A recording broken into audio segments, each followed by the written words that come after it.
പിതാവിൻ്റെയും പുത്രൻ്റെയും പരിശുദ്ധാത്മാവിൻ്റെയും നാമത്തിൽ ഈശോയിൽ ഏറ്റവും സ്നേഹമുള്ള വികാരിയച്ച വൈദിക സഹോദരങ്ങളെ, സമർപ്പിതരെ, ഏറ്റവും വാത്സല്യമുള്ള ദൈവമക്കളെ, കുഞ്ഞുങ്ങളെ, എല്ലാവർക്കും ഈശോ മിശിഹായ്ക്ക് സ്തുതിയായിരിക്കട്ടെ.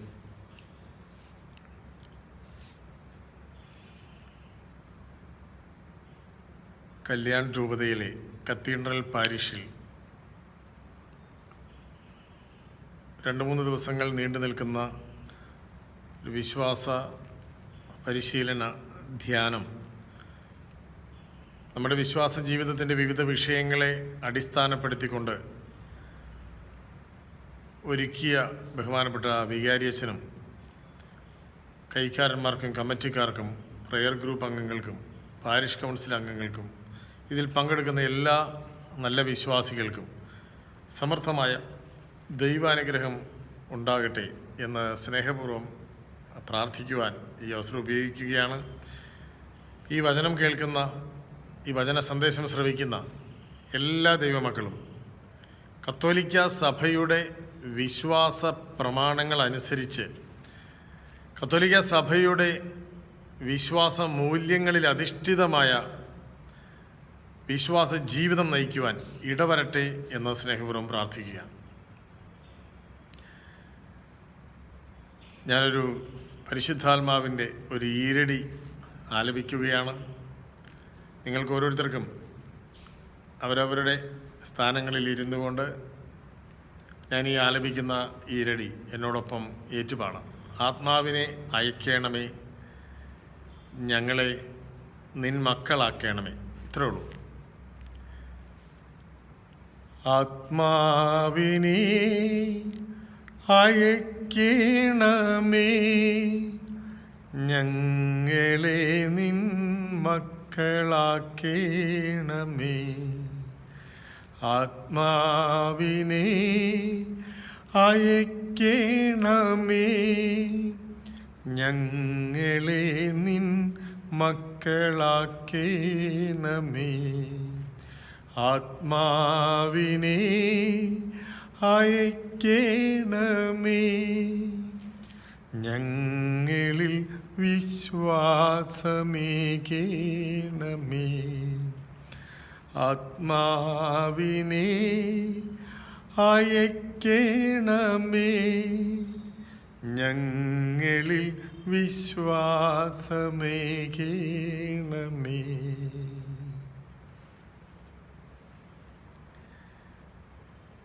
നല്ല ഈശോയെ, നിൻ്റെ വചനം ശ്രവിക്കുവാൻ മനസ്സൊരുക്കി, സാഹചര്യങ്ങളൊരുക്കി, ഭവനമൊരുക്കി കാത്തിരിക്കുന്ന നിൻ്റെ ഈ ദൈവമക്കൾക്ക് നിൻ്റെ പരിശുദ്ധാത്മാവിൻ്റെ കൃപ അങ്ങ് നൽകണമേ. അങ്ങയുടെ പരിശുദ്ധാത്മാവിൻ്റെ അഭിഷേകം നൽകണമേ. ആദിമ ക്രൈസ്തവ സമൂഹത്തെ പോലെ ക്രിസ്ത്യാനി എന്ന പേരിന് ചേർന്ന രീതിയിൽ ജീവിക്കുവാൻ അങ്ങ് ഈ വചന ശ്രവണത്തിലൂടെ ഈ മക്കളെ യോഗ്യരാക്കണമേ. നല്ല ഈശോയെ, നിൻ്റെ പ്രത്യേകമായ പരിപാലനയ്ക്ക് ഞാൻ ഈ ഇടവകയെ സമർപ്പിക്കുന്നു. ഈ കത്തീഡ്രൽ ഇടവകയെ സമർപ്പിച്ച് പ്രാർത്ഥിക്കുന്നു. കേരളത്തിൽ നിന്ന്, മാതൃനാട്ടിൽ നിന്ന് ദൂരെയുള്ള സ്ഥലത്ത് പോയി ജീവിതം പച്ചപിടിപ്പിക്കുവാൻ ആഗ്രഹിച്ച് അവിടെ കുടുംബമായിട്ട് താമസിക്കുന്ന, ജോലി ചെയ്യാൻ വേണ്ടി താമസിക്കുന്ന കത്തോലിക്ക വിശ്വാസികൾ സീറോ മലബാർ സഭയുടെ സഭാ കൂട്ടായ്മയിൽ ഒന്നായി ചേർന്നുകൊണ്ടാണ് കല്യാൺ രൂപത അങ്ങ് രൂപീകരിക്കുവാൻ അനുവദിക്കുന്നത്. ഇവിടെ ഈ കത്തീഡ്രൽ പാരിഷിൽ അങ്ങയുടെ പ്രത്യേകമായ പരിപാലനയ്ക്ക് അങ്ങയുടെ പരിപാലനയ്ക്ക് സമർപ്പിച്ചിരിക്കുന്ന ഈ നല്ല ദൈവമക്കളെ അങ്ങയുടെ പ്രത്യേകമായ കരുതലിന് ഞാൻ അർപ്പിക്കുകയാണ്. പരിശുദ്ധ ദൈവമാതാവിൻ്റെ സ്വർഗീയ മാധ്യസ്ഥ്യത്തിലൂടെ ഈശോയെ, അങ്ങ് ഈ ദൈവമക്കളെ അനുഗ്രഹിക്കണമേ. ഈ ഇടവക രൂപീകരിച്ചിട്ട് 10 വർഷങ്ങൾ പൂർത്തിയാവുകയാണ്. ഈ പള്ളി പണിതിട്ട് 10 വർഷം പൂർത്തിയാവുകയാണ്.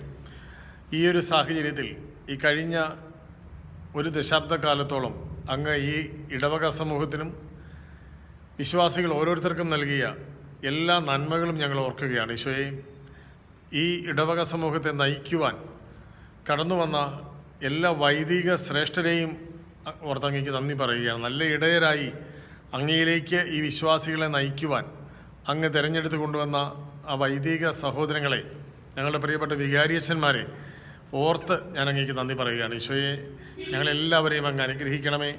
ആരിലൂടെയൊക്കെയാണോ അങ്ങ് ഞങ്ങൾക്ക് അനുഗ്രഹം നൽകിയത് അവരെ എല്ലാം ഓർത്ത് ഞങ്ങൾ അങ്ങേക്ക് നന്ദി പറയുന്നു.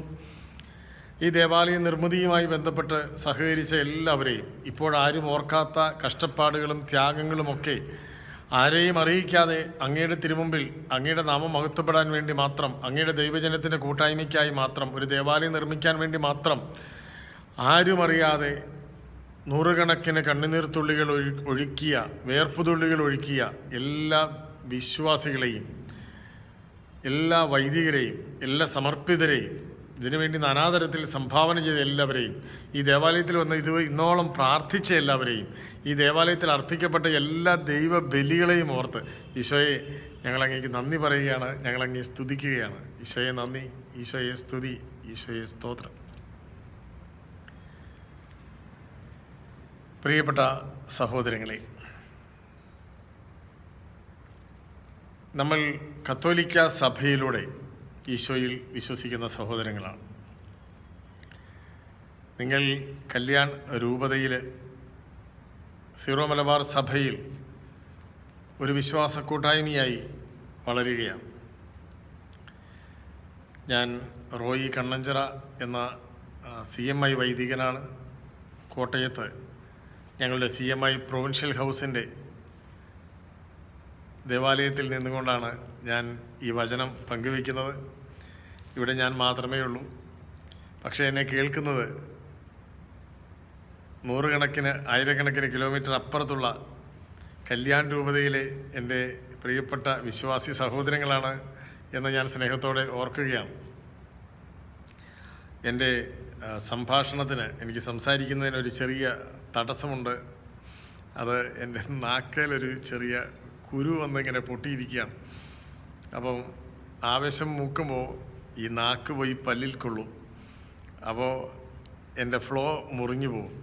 അതുകൊണ്ട് എൻ്റെ പ്രിയപ്പെട്ടവർ, എൻ്റെ പ്രസംഗത്തിന് പൗലോസ്ലിയ പറയുന്ന പോലെ പ്രഭാഷണത്തിന് വലിയ ചാരുതയൊന്നുമില്ലെങ്കിലും ഞാൻ പങ്കുവയ്ക്കുന്ന വചന സന്ദേശം എൻ്റെ പ്രിയപ്പെട്ടവർ സ്വീകരിക്കണം എന്ന് ഞാൻ വിനയപൂർവ്വം പ്രാർത്ഥിക്കുകയും അപേക്ഷിക്കുകയുമാണ്. പ്രിയപ്പെട്ടവരെ, വിശ്വാസം നമുക്ക് തമ്പുരാൻ ദാനമായി നൽകിയ ഒരു വലിയ അനുഗ്രഹമാണ്.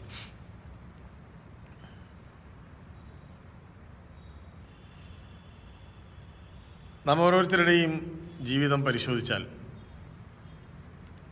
നമ്മൾ വിശ്വാസികളാണ്, ഈശോയിൽ നമ്മൾ വിശ്വസിക്കുന്നു എന്ന് ഏറ്റുപറയുന്നവരാണ് നമ്മളെല്ലാവരും. കത്തോലിക്ക സഭയിൽ മാമോദീസ എന്ന വിശുദ്ധമായ കൂദാശ സ്വീകരിച്ച് സഭയിൽ അംഗങ്ങളായവരാണ് നമ്മൾ.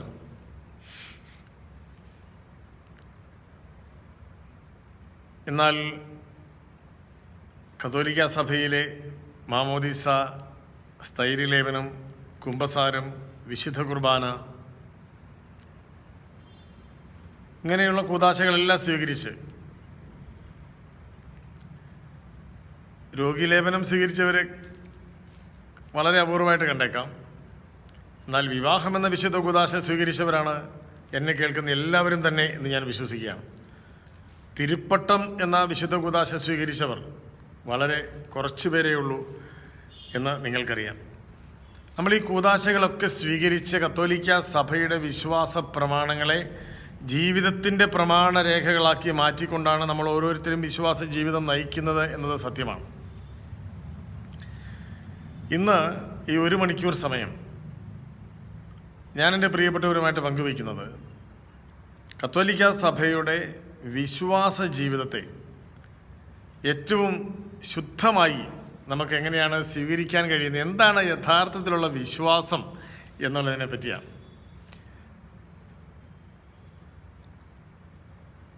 കുറച്ചു കാലം മുമ്പ് ഞാൻ പുരോഹിതനായി അഭിഷേകം ചെയ്യപ്പെട്ടതിന് ശേഷം എനിക്കൊരു ഇരട്ട സഹോദരനുണ്ട്. നിങ്ങളിൽ കുറച്ച് പേർക്കൊക്കെ അറിയാമായിരിക്കാം. ഫാദർ റോബി കണ്ണഞ്ചിറ CMI, ഞാൻ റോയി കണ്ണഞ്ചിറയാണ്. ഞങ്ങൾ രണ്ടുപേരൂടെയാണ് പൗരോഹിത്യം സ്വീകരിച്ചത്.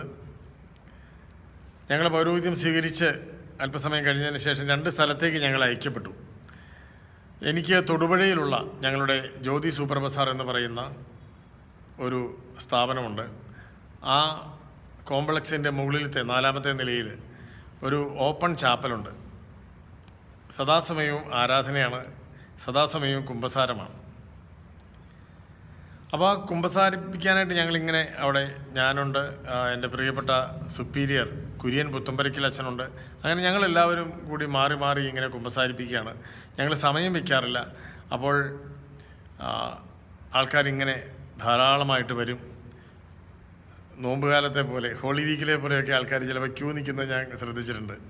കാരണം അരമണിക്കൂറും 1 മണിക്കൂറും ഒക്കെ കുമ്പസാരം നീളും. പാപം പറഞ്ഞു കഴിഞ്ഞ് പാപമോചനം കഴിയുമ്പോഴും ആൾക്കാർ പോകുന്നില്ല. വിഷമം പറയുന്ന, മനസ്സ് പങ്കുവയ്ക്കുന്ന അങ്ങനെയൊക്കെയുള്ളൊരു അവസരമായിരുന്നു. അങ്ങനെ ആ കുമ്പസാരക്കൂട്ടിൽ ഒരു ദിവസം കുമ്പസാരിപ്പിച്ച് കഴിഞ്ഞപ്പോൾ ഒരമ്മച്ചി പറഞ്ഞു, എനിക്ക് കുമ്പസാരമല്ലാത്ത ഒരു കാര്യം പറയാനുണ്ട്. അപ്പോൾ ഞങ്ങൾ പുറത്തിറങ്ങി. ഞാൻ പുറത്തിറങ്ങുമ്പം കുര്യനച്ഛനകത്ത് കയറും. അപ്പോൾ ഞങ്ങൾ പുറത്തിറങ്ങി ഞങ്ങളുടെ ഒരു കൗൺസിലിംഗ് റൂമുണ്ട്, അവിടെ ഇരുന്ന് സംസാരിക്കുകയാണ്. അപ്പോൾ അവിടെ ഇരുന്ന് കഴിഞ്ഞപ്പോഴേക്ക് ഈ അമ്മച്ചി ഒരു കവറെടുത്ത് എൻ്റെ നേരെ തന്നു. അപ്പോൾ ഞാൻ ചോദിച്ചു, എന്തിനാണ് അമ്മച്ചി ഈ കവർ? ഇത് ഗ്രിഗോറിയൻ കുർബാന ചെല്ലാൻ വേണ്ടിയാണ്. അപ്പോൾ ഞാൻ ചോദിച്ചു, എന്തിനാണ് ഇപ്പം ആർക്ക് വേണ്ടിയാണ് ഗ്രിഗോറിയൻ കുർബാന ചെല്ലുന്നത്? നമ്മൾ ഗ്രിഗോറിയൻ കുർബാന ചെല്ലുമ്പം ആർക്കാണോ ചെല്ലുന്നത് അവരുടെ പേര് അല്ലെങ്കിൽ പിന്നെ സഹോദരൻ സഹോദരി അങ്ങനെ പറയും. അപ്പോൾ ആർക്കാണ് ചെല്ലുന്നതെന്ന് പറയാമോ എന്ന് ചോദിച്ചു. അപ്പോൾ ഈ അമ്മച്ചി പറഞ്ഞു, ആർക്കാണ് ചെല്ലുന്നതെന്ന് അച്ഛൻ നോക്കണ്ട, അച്ഛൻ അങ്ങ് ചെല്ലിയാൽ മതി എന്ന് പറഞ്ഞു. ഞാൻ ചോദിച്ചു, അങ്ങനെ പറ്റില്ലല്ലോ, ആർക്കാണെന്നറിയാണ്ട് എങ്ങനെ നമ്മൾ കുർബാന ചെല്ലുന്നത്? മരിച്ചുപോയ ഒരാത്മാവിന് വേണ്ടി 30 ദിവസം തുടർച്ചയായി ചെല്ലുന്ന ഒരു കുർബാനയ്ക്കാണ് ഗ്രിഗോറിയൻ കുർബാന, ഒരേ നിയോഗത്തോടെ. അപ്പോൾ ആ കുർബാന ചെല്ലുന്ന വൈദികന് ആ ഒരൊറ്റ നിയോഗത്തിന് വേണ്ടി 30 കുർബാനയും ചെല്ലണം. അതാണ് അതിൻ്റെ നിയമം. അപ്പോൾ ഒരു കുർബാനയ്ക്ക് അന്ന് 50 രൂപയാണ്. ഇത് 1500 രൂപ കൊണ്ടും തന്നിരിക്കുകയാണ്. ഞാൻ പറഞ്ഞു, ഈ പണം ഞാൻ വാങ്ങിക്കില്ല, ഞങ്ങളെ സംബന്ധിച്ചിടത്തോളം സുപ്പീരിയറച്ചനാണ് പണം വാങ്ങിക്കേണ്ടത്, അദ്ദേഹം കുമ്പസാരിപ്പിക്കുകയാണല്ലോ, അദ്ദേഹം ഇറങ്ങി വരുമ്പോൾ വാങ്ങിച്ചോളും പറഞ്ഞു. ഉടനെ ഈ ചേച്ചി പറഞ്ഞു, അതേ ഈ വട്ടമുഖമുള്ള കണ്ണട വെച്ച അച്ഛൻ ചെല്ലണം, മീശയില്ലാത്ത അച്ഛൻ ചെല്ലണം എന്നാണ് ബ്രദർ പറഞ്ഞത് എന്ന് പറഞ്ഞു. അപ്പോൾ ഞാൻ ചോദിച്ചു, ഇതാരാണ്, ഏത് ബ്രദറാണ് ഇങ്ങനെ പറഞ്ഞിരിക്കുന്നത്? അതുമാത്രമല്ല, ഇത് ആർക്ക് വേണ്ടിയാണ് ചെല്ലുന്നത്? അപ്പോഴാണ് ഈ അമ്മച്ചി കാര്യം പറയാം. കൂടെ ഒരു മകളുണ്ട്, മരുമകളാണ്. അപ്പോൾ അമ്മ പറയാണ്, 6 വർഷമായി അച്ഛാ കല്യാണം കഴിച്ചിട്ട് ഇതുവരെ കുട്ടികളുണ്ടായിട്ടില്ല, മിസ്കാരേജ് ആയിട്ട് പോവാണ്. 2 മാസമാകും 3 മാസമാകും, പ്രഗ്നൻ്റ് ആയി കഴിയുമ്പോഴേക്കും മിസ്കാരേജ് ആയിട്ട് പോവാണ്. ഒരു കുടുംബത്തെ സംബന്ധിച്ചിടത്തോളം വളരെ ദുഃഖകരമായ ഒരു കാര്യമാണ്. അപ്പോൾ ഞങ്ങളെല്ലാ സ്ഥലത്തും ചികിത്സിച്ചു, ഒന്നും ശരിയാകുന്നില്ല.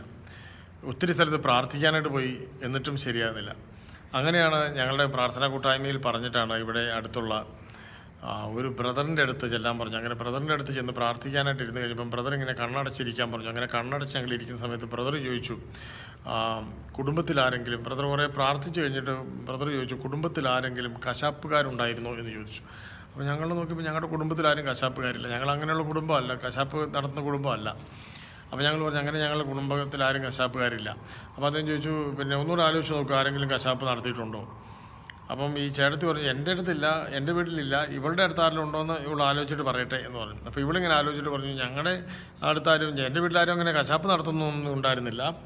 പക്ഷേ പിന്നെ ഞങ്ങളുടെ വീട്ടിൽ നോമ്പൊക്കെ കൂടുമ്പോൾ പങ്ക് വെച്ച് കൊല്ലുമായിരുന്നു, പോത്തിനെയും എരുമയെയും ഒക്കെ കൊല്ലുമായിരുന്നു. അപ്പം അത് കൊല്ലുന്ന എൻ്റെ ഗ്രാൻഡ് ഫാദറിൻ്റെ അളിയനൊരു പേരപ്പനുണ്ടായിരുന്നു. ഗ്രാൻഡ് ഫാദറിൻ്റെ പെങ്ങൾ വെല്ലുപേരമ്മയെ കെട്ടിയ വെല്ലുപേരപ്പൻ, അദ്ദേഹമാണിത് ഈ കൊല്ലുന്നോണ്ടിരിക്കുന്നതെന്ന് പറഞ്ഞു. ഉടനെ ഈ ബ്രദർ പറഞ്ഞു, പ്രൈസ് ദ ലോർഡ്, നിൻ്റെ ഗ്രാൻഡ് ഫാദറിൻ്റെ അളിയൻ ഒരിക്കൽ ഗർഭിണിയായൊരു പശുവിനെ കശാപ്പ് ചെയ്തിട്ടുണ്ട്. അപ്പോൾ ആ പശുവിൻ്റെ ഉള്ളിൽ കിടന്ന് ഒരു കിടാവ് മരിച്ചു പോയിട്ടുണ്ട്. ആ കിടാവിൻ്റെ ആത്മാവ് നിനക്ക് എതിരെ കർത്താവിൻ്റെ മുമ്പിൽ നിലവിളിക്കുകയാണ്. അതുകൊണ്ടാണ് നിനക്ക് കുട്ടികളുണ്ടാകാത്തത്. അപ്പം നീ ഇപ്പം ചെയ്യേണ്ടത് എന്താണ്? നീ ചെയ്യേണ്ടത് ആ പശുക്കിടാവിൻ്റെ ആത്മശാന്തിക്ക് വേണ്ടി ഒരു ഗ്രിഗോറിയൻ കുർബാന ചെല്ലണം. 30 കുർബാന. അതിനാണ് അദ്ദേഹം ഇങ്ങനെ ഈ വട്ടമുഖമുള്ള കണ്ണട വെച്ച മീശയില്ലാത്ത വൈദികൻ്റെ കാര്യം പറഞ്ഞു. ഇവർ സ്ഥിരമായിട്ട് കുർബാനയ്ക്ക് പോകുന്നത് എവിടെയാണെന്നൊക്കെ ചോദിച്ചു. അപ്പം ഞാൻ ഇവിടെയാണെന്ന് പറഞ്ഞു, ജ്യോതി നിവാസിലാണെന്ന് പറഞ്ഞപ്പോഴായിരിക്കാം ഒരുപക്ഷെ എൻ്റെ കാര്യം പറഞ്ഞതെന്ന് ഞാൻ പിന്നീട് വിചാരിച്ചു. അപ്പോൾ എന്നിട്ട് ഈ അമ്മച്ചി എന്നോട് പറയുകയാണ്, അച്ഛാ അതുകൊണ്ടാണ് ഞങ്ങൾ അച്ഛൻ ചോദിച്ചപ്പോൾ പറയാതിരുന്നത്, ഇത് പശുക്കിടാവിൻ്റെ ആത്മശാന്തിക്ക് വേണ്ടിയുള്ള ഗ്രിഗോറിയൻ കുർബാനയാണ്. കാരണം ഇവളുടെ വല്യപ്പൻ്റെ അളിയൻ ചെയ്ത പാപത്തിൻ്റെ ഫലമായിട്ടാണ് ഇവൾക്ക് കൊച്ചുങ്ങളുണ്ടാകാത്തത് എന്ന് പറഞ്ഞു. അപ്പം ഞാൻ പറഞ്ഞു, പേരമ്മേ വല്യമ്മച്ചി, ഇപ്പം ഈ പറഞ്ഞ സംഭവം ഇത് നമ്മുടെ വിശ്വാസത്തിൻ്റെ ഭാഗമല്ല എന്ന് പറഞ്ഞു. അപ്പോൾ ഈ വല്യമ്മച്ചി ചോദിച്ചു, അതങ്ങനെയല്ലല്ലോ വെച്ചാൽ എല്ലാവരും പറയുന്നല്ലേ പൂർവികരുടെ പാപത്തിനനുസരിച്ച് ദൈവം നമ്മളെ 7 തലമുറ വരെ ശിക്ഷിക്കുമെന്ന് പറയുന്നല്ലേ എന്ന് ചോദിച്ചു. അപ്പം ഞാൻ പട്ടം കിട്ടിയ സമയമാണ്. പൂർവികരുടെ പാപത്തിൻ്റെ പേരിൽ ദൈവം 7 തലമുറ 3ഉം 4ഉം തലമുറ വരെ ശിക്ഷിക്കുമെന്ന് ഉള്ള വചനം ഞാൻ ശ്രദ്ധിച്ചിട്ടുണ്ടായിരുന്നു. ഇത് ചേച്ചി 3ഉം 4ഉം കൂടെ കൂട്ടി 7 തലമുറയാക്കിയതാണ്. അപ്പോൾ 7 തലമുറ വരെ ശിക്ഷിക്കുമെന്ന് പറഞ്ഞിട്ടുണ്ടല്ലോ എന്ന് പറഞ്ഞു. അപ്പം ഞാൻ ഓർത്തു, എവിടെയാണത് കിടക്കുന്നതെന്ന് എനിക്ക് അത്ര പിടുത്തം കിട്ടിയില്ല. അപ്പം ഞാൻ പറഞ്ഞു, ചേച്ചി ഒരു പണി ചെയ്യും, ഇപ്പം എനിക്ക് പൈസ തരണ്ട. ഏതായാലും പശുക്കിടാവിൻ്റെ ആത്മശാന്തിക്ക് വേണ്ടി നമുക്ക് കുർബാന ചെല്ലാനായിട്ട് പറ്റില്ല. പിന്നെ ഈ പൈസ സുപ്പീരിയർ അച്ഛനാണ് ഏൽപ്പിക്കേണ്ടത്. അതുകൊണ്ട് ചേച്ചി വൈകിട്ട് വരികയാണെങ്കിൽ നമുക്ക് ഈ വിഷയം കുറച്ചുകൂടെ സംസാരിക്കാം. ഒരു 4 മണിയാകുമ്പോൾ വരാൻ പറഞ്ഞു. അങ്ങനെ ആ ചേച്ചി 4 മണിയായപ്പോൾ വരുന്നതിന് മുമ്പ് സുപ്പീരിയർ അച്ഛൻ കുമ്പസാരിച്ച് കഴിഞ്ഞ് വന്നപ്പം സുപ്പീരിയർ അച്ഛനോട് ഞാൻ ഈ കാര്യം പറഞ്ഞു. കുര്യൻ പുത്തമ്പരക്കൽ അച്ഛനാണ്. ഞങ്ങൾ 2 പേരും കൂടെ കഷ്ടപ്പെട്ട് പിന്നെ നമ്മുടെ ബൈബിളിൽ നിന്ന് ആ വചനം സംഘടിപ്പിച്ചു. എന്നെ കേൾക്കുന്ന നിങ്ങൾക്ക് എല്ലാവർക്കും അറിയാം, അത് പുറപ്പാടിൻ്റെ പുസ്തകം 20-ാമത്തെ അധ്യായത്തിലാണ്. പുറപ്പാടിൻ്റെ പുസ്തകം 20-ാമത്തെ അധ്യായത്തിൽ ദൈവം മോശയ്ക്ക് 10 കൽപ്പനകൾ നൽകുകയാണ്. അപ്പം 10 കൽപ്പനകൾ 10 പ്രമാണങ്ങൾ നൽകുന്ന തമ്പുരാൻ 1-ാം പ്രമാണം നൽകുന്നതുമായിട്ട് ബന്ധപ്പെട്ടാണ് ഈ വിവാദ പ്രസ്താവന ദൈവം നടത്തിയതായിട്ട് നമ്മൾ മനസ്സിലാക്കുന്നത്. അപ്പോൾ 20-ാമത്തെ അധ്യായം ഇങ്ങനെയാണ് വായിക്കുന്നത്. ദൈവം അരുളി ചെയ്ത വചനങ്ങളാണിവ. അടിമത്തത്തിൻ്റെ ഭവനമായ ഈജിപ്തിൽ നിന്ന് നിന്നെ പുറത്തു കൊണ്ടുവന്ന ഞാനാണ് നിൻ്റെ ദൈവമായ കർത്താവ്. ഞാനല്ലാതെ മറ്റൊരു വേറെ ദേവന്മാർ നിനക്കുണ്ടാകരുത്. മുകളിൽ ആകാശത്തിലോ താഴെ ഭൂമിയിലോ ഭൂമിക്കടിയിലോ ജലത്തിലോ ഉള്ള ഒന്നിൻ്റെയും പ്രതിമയോ സ്വരൂപമോ നീ നിർമ്മിക്കരുത്. അവയ്ക്ക് മുൻപിൽ പ്രണമിക്കുകയോ അവയെ ആരാധിക്കുകയോ ചെയ്യരുത്. എന്നാൽ ഞാൻ നിൻ്റെ ദൈവമായ കർത്താവ് അസഹിഷ്ണുവായ ദൈവമാണ്. ഇനിയാണ് 5-ാം വചനമാണ്. എന്നെ വെറുക്കുന്ന പിതാക്കന്മാരുടെ കുറ്റങ്ങൾക്ക് അവരുടെ മക്കളെ 3ഉം 4ഉം തലമുറ വരെ ഞാൻ ശിക്ഷിക്കും. ഇതാണ് വചനം. അപ്പോൾ ഇവിടം കൊണ്ട് ബൈബിൾ അവസാനിച്ചു എന്ന രീതിയിലാണ് ചില കൗൺസിലർമാർ അല്ലെങ്കിൽ ബ്രദർമാർ, ചില വചനപ്രഘോഷകർ വരെ പൂർവികരുടെ പാപത്തിൻ്റെ പേരിൽ ദൈവം മനുഷ്യരെ തലമുറകളോളം ഇങ്ങനെ പുറകെ നടന്ന് ശിക്ഷിക്കുന്ന ദൈവമാണ് ദൈവം എന്ന് നമ്മളെ ഈ പുതിയ നിയമകാലത്തിൽ, ഈ പഴയ നിയമ സംഭവത്തിൻ്റെ പശ്ചാത്തലത്തിൽ ഈ പുതിയ നിയമകാലത്തിൽ നമ്മളെ വീണ്ടും വീണ്ടും പഠിപ്പിച്ചുകൊണ്ട് ഇങ്ങനെ പേടിപ്പിക്കുകയാണ്. അപ്പം ഞാൻ പിന്നെ ഇത് വായിച്ചു വന്നപ്പോഴാണ് 5-ാമത്തെ വചനം കഴിഞ്ഞിട്ട് 6-ാമത്തെ വചനം കിടപ്പുണ്ട്. അത് പക്ഷേ നമ്മുടെ ചേച്ചിക്ക് അറിയത്തില്ല, നമ്മുടെ പേരമ്മയ്ക്ക് അറിയില്ല. ആ വചനം ഇങ്ങനെയാണ്: എന്നാൽ എന്നെ സ്നേഹിക്കുകയും എൻ്റെ കൽപ്പനകൾ പാലിക്കുകയും ചെയ്യുന്നവരോട് 1000 തലമുറകൾ വരെ ഞാൻ കരുണ കാണിക്കും എന്നതാണ് 6-ാമത്തെ വചനം. പുറപ്പാടിൻ്റെ പുസ്തകം 20-ാമത്തെ അധ്യായം 6-ാമത്തെ വചനമാണ് ഞാൻ എൻ്റെ പ്രിയപ്പെട്ടവരോട് പങ്കുവെച്ചത്. 5-ാമത്തെ വചനം കൊണ്ട് ബൈബിൾ അവസാനിക്കുന്നു എന്ന രീതിയിൽ വചനപ്രഘോഷണം നടത്തി വിശ്വാസികളുടെ മനസ്സിൽ ഭീതി പരത്തുന്ന ദൈവത്തെപ്പറ്റി, തമ്പുരാൻ്റെ കരുണയെ പരിഹസിച്ചുകൊണ്ട് പൂർവികരുടെ പാപത്തിൻ്റെ പേരിൽ ദൈവം മനുഷ്യരെ ശിക്ഷിക്കും എന്ന കത്തോലിക്ക വിശ്വാസത്തിന് വിരുദ്ധമായ ഈ ഒരു പ്രസ്താവന, ഈ ഒരു കാര്യമാണ് എനിക്കിന്ന് ഈ ചുരുങ്ങിയ സമയം കൊണ്ട് എൻ്റെ പ്രിയപ്പെട്ട സഹോദരങ്ങളുടെ മനസ്സിലേക്ക് പങ്കുവയ്ക്കാനുള്ളത്. സത്യത്തിൽ എൻ്റെ പ്രിയപ്പെട്ടവർ പറയുക, പൂർവികരുടെ പാപത്തിൻ്റെ പേരിൽ ദൈവം മനുഷ്യരെ ശിക്ഷിക്കുമോ? അപ്പോൾ നിങ്ങൾ പറയും, പൂർവികർ ചെയ്ത കാര്യത്തിൻ്റെ നന്മകളൊക്കെ പിൻതലമുറകൾ സ്വീകരിക്കാറില്ലേ, അതുപോലെ തിന്മയും സ്വീകരിക്കില്ലേ എന്നാണ് ചോദിക്കുന്നത്. ഒരു തിന്മ ചെയ്താൽ അതിൻ്റെ ഇമ്പാക്റ്റ്, അതിൻ്റെ പരിണിത ഫലമുണ്ടായേക്കാം. ഇപ്പോൾ ഒരു ദുഷ്പേരുണ്ടാക്കി ഒരാൾ, അയാളുടെ മക്കളാണ് എന്ന് പറയുമ്പോൾ, അല്ലെങ്കിൽ അയാളുടെ മക്കളുടെ മക്കളാണ് എന്ന് പറയുമ്പോൾ, ഒരാളൊരു കൊലപ്പുള്ളിയായിരുന്നു, ജയിൽവാസിയായിരുന്നു, അങ്ങനെയൊക്കെയുള്ള ദുഷ്പേരൊക്കെ ഉണ്ടായി കഴിയുമ്പോൾ അയാളുടെ മക്കളാണ് അല്ലെ മക്കളുടെ മക്കളാണെന്നൊക്കെയുള്ള പേര് മാറുകയില്ല. പക്ഷെ അയാൾ ചെയ്ത പാപത്തിൻ്റെ ഫലം ഈ 3 തലമുറ 4 തലമുറയ്ക്ക് ഇപ്പുറത്ത് ജനിക്കുന്ന, ഒന്നും അറിയത്തില്ലാതെ ജനിക്കുന്ന മക്കളുടെ തലയിൽ ദൈവം കെട്ടിവെക്കുമോ എന്നുള്ളതാണ് നമ്മുടെ ചോദ്യം. എനിക്കെന്നെ കേട്ടുകൊണ്ടിരിക്കുന്ന എൻ്റെ പ്രിയപ്പെട്ട വിശ്വാസികളോട് ആദ്യം തന്നെ നേരെ പറയാനുള്ളത് ഇല്ല എന്നുള്ളതാണ്. അപ്പോൾ ഈ പറഞ്ഞത് എന്താണ്? 3 4 തലമുറ വരെ ഞാൻ ശിക്ഷിക്കും എന്ന് പറഞ്ഞു കഴിഞ്ഞാൽ 4 3 7 തലമുറയല്ലേ? അപ്പോൾ ദൈവം 7 തലമുറ വരെ പൂർവികരുടെ പാപത്തിൻ്റെ പേരിൽ നമ്മളെ ശിക്ഷിക്കുമെന്ന് പറയുന്നത് വിശ്വാസത്തിൻ്റെ ഭാഗമല്ലേ? ആ വചനത്തെ എൻ്റെ പ്രിയപ്പെട്ടവർ 1-ാം പ്രമാണത്തിൽ ദൈവത്തെ മാത്രം ആരാധിക്കണം എന്ന് വിശ്വാസികളെ ഉദ്ബോധിപ്പിക്കാൻ വേണ്ടി തമ്പുരാൻ ശാസനാരൂപത്തിൽ 1-ാം പ്രമാണം അവതരിപ്പിക്കുന്നതിൻ്റെ ആദ്യ ഭാഗം മാത്രമായിട്ട് വ്യാഖ്യാനിച്ചാൽ മതി. ആ ശാസനാരൂപത്തിൽ അവതരിപ്പിച്ച് കഴിഞ്ഞ ഉടൻ തന്നെ തമ്പുരാൻ അതിൻ്റെ 10,000 ഇരട്ടി, 1000 തലമുറ വരെ ഞാൻ കരുണ കാണിക്കും എന്ന് പറയുന്ന വചനം പക്ഷേ നമ്മളിൽ പലരും ശ്രദ്ധിച്ചിട്ടേ ഇല്ല എന്നുള്ളതാണ്. 4 3 7 തലമുറ വരെ ഞാൻ ശിക്ഷിക്കും എന്ന് പറയുന്നതാണ് എല്ലാവരുടെയും മനസ്സിൽ കിടക്കുന്നത്. മറ്റേതൊന്നും ആരുടെയും മനസ്സിലോട്ട് കയറുന്നില്ല.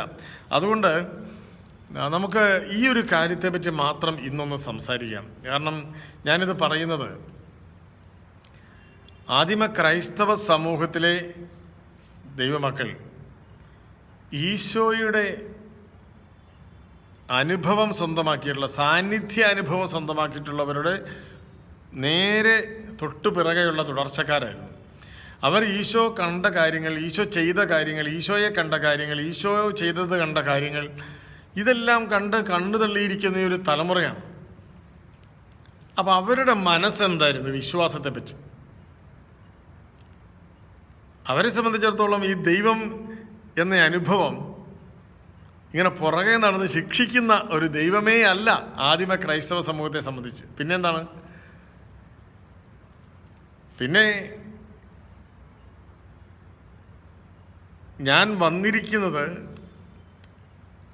സൗഖ്യമുള്ളവർക്ക് വേണ്ടിയല്ല, രോഗികൾക്ക് വേണ്ടിയാണ് എന്ന് പറഞ്ഞ് പാപം എന്നത് മനസ്സിൻ്റെ ഒരു രോഗമാണ് എന്നും, പാപിയെ അല്ല വെറുക്കേണ്ടത് പാപത്തെയാണ് വെറുക്കേണ്ടത് എന്നും പറഞ്ഞ കർത്താവിനെ, കരുണയുടെ ദൈവത്തെ, എൻ്റെ പിതാവ് കരുണയുള്ളവനായിരിക്കുന്നത് പോലെ നിങ്ങളും കരുണയുള്ളവരായിരിക്കുവിൻ എന്ന് പറഞ്ഞ ദൈവപുത്രനെ, നിങ്ങളുടെ ശത്രുക്കളോട് നിങ്ങൾ ക്ഷമിക്കുക എന്ന് പറഞ്ഞ ദൈവപുത്രനെ, നിങ്ങൾ നിങ്ങളുടെ ശത്രുക്കളോട് ക്ഷമിക്കുന്നത് പോലെയാണ് നിങ്ങളുടെ ദൈവം, നിങ്ങളുടെ പിതാവ് നിങ്ങളോടും ക്ഷമിക്കുന്നത് എന്ന് പറഞ്ഞ ഈശോ മിശിഹായെ, കരുണയുടെ ദൈവത്തെ, ഔദാര്യത്തിൻ്റെ ദൈവത്തെ, സ്നേഹത്തിൻ്റെ ദൈവത്തെ, ദൈവം സ്നേഹമാണ് എന്ന ആ വലിയ സന്തോഷത്തെ, ഞാൻ നിങ്ങളെ സ്നേഹിച്ചതുപോലെ നിങ്ങളും പരസ്പരം സ്നേഹിക്കുവിൻ എന്ന് പറഞ്ഞ തമ്പുരാനെ, ആ തമ്പുരാനെയാണ് നമ്മൾ പുതിയ നിയമത്തിൽ, പുതിയ ഇസ്രായേൽ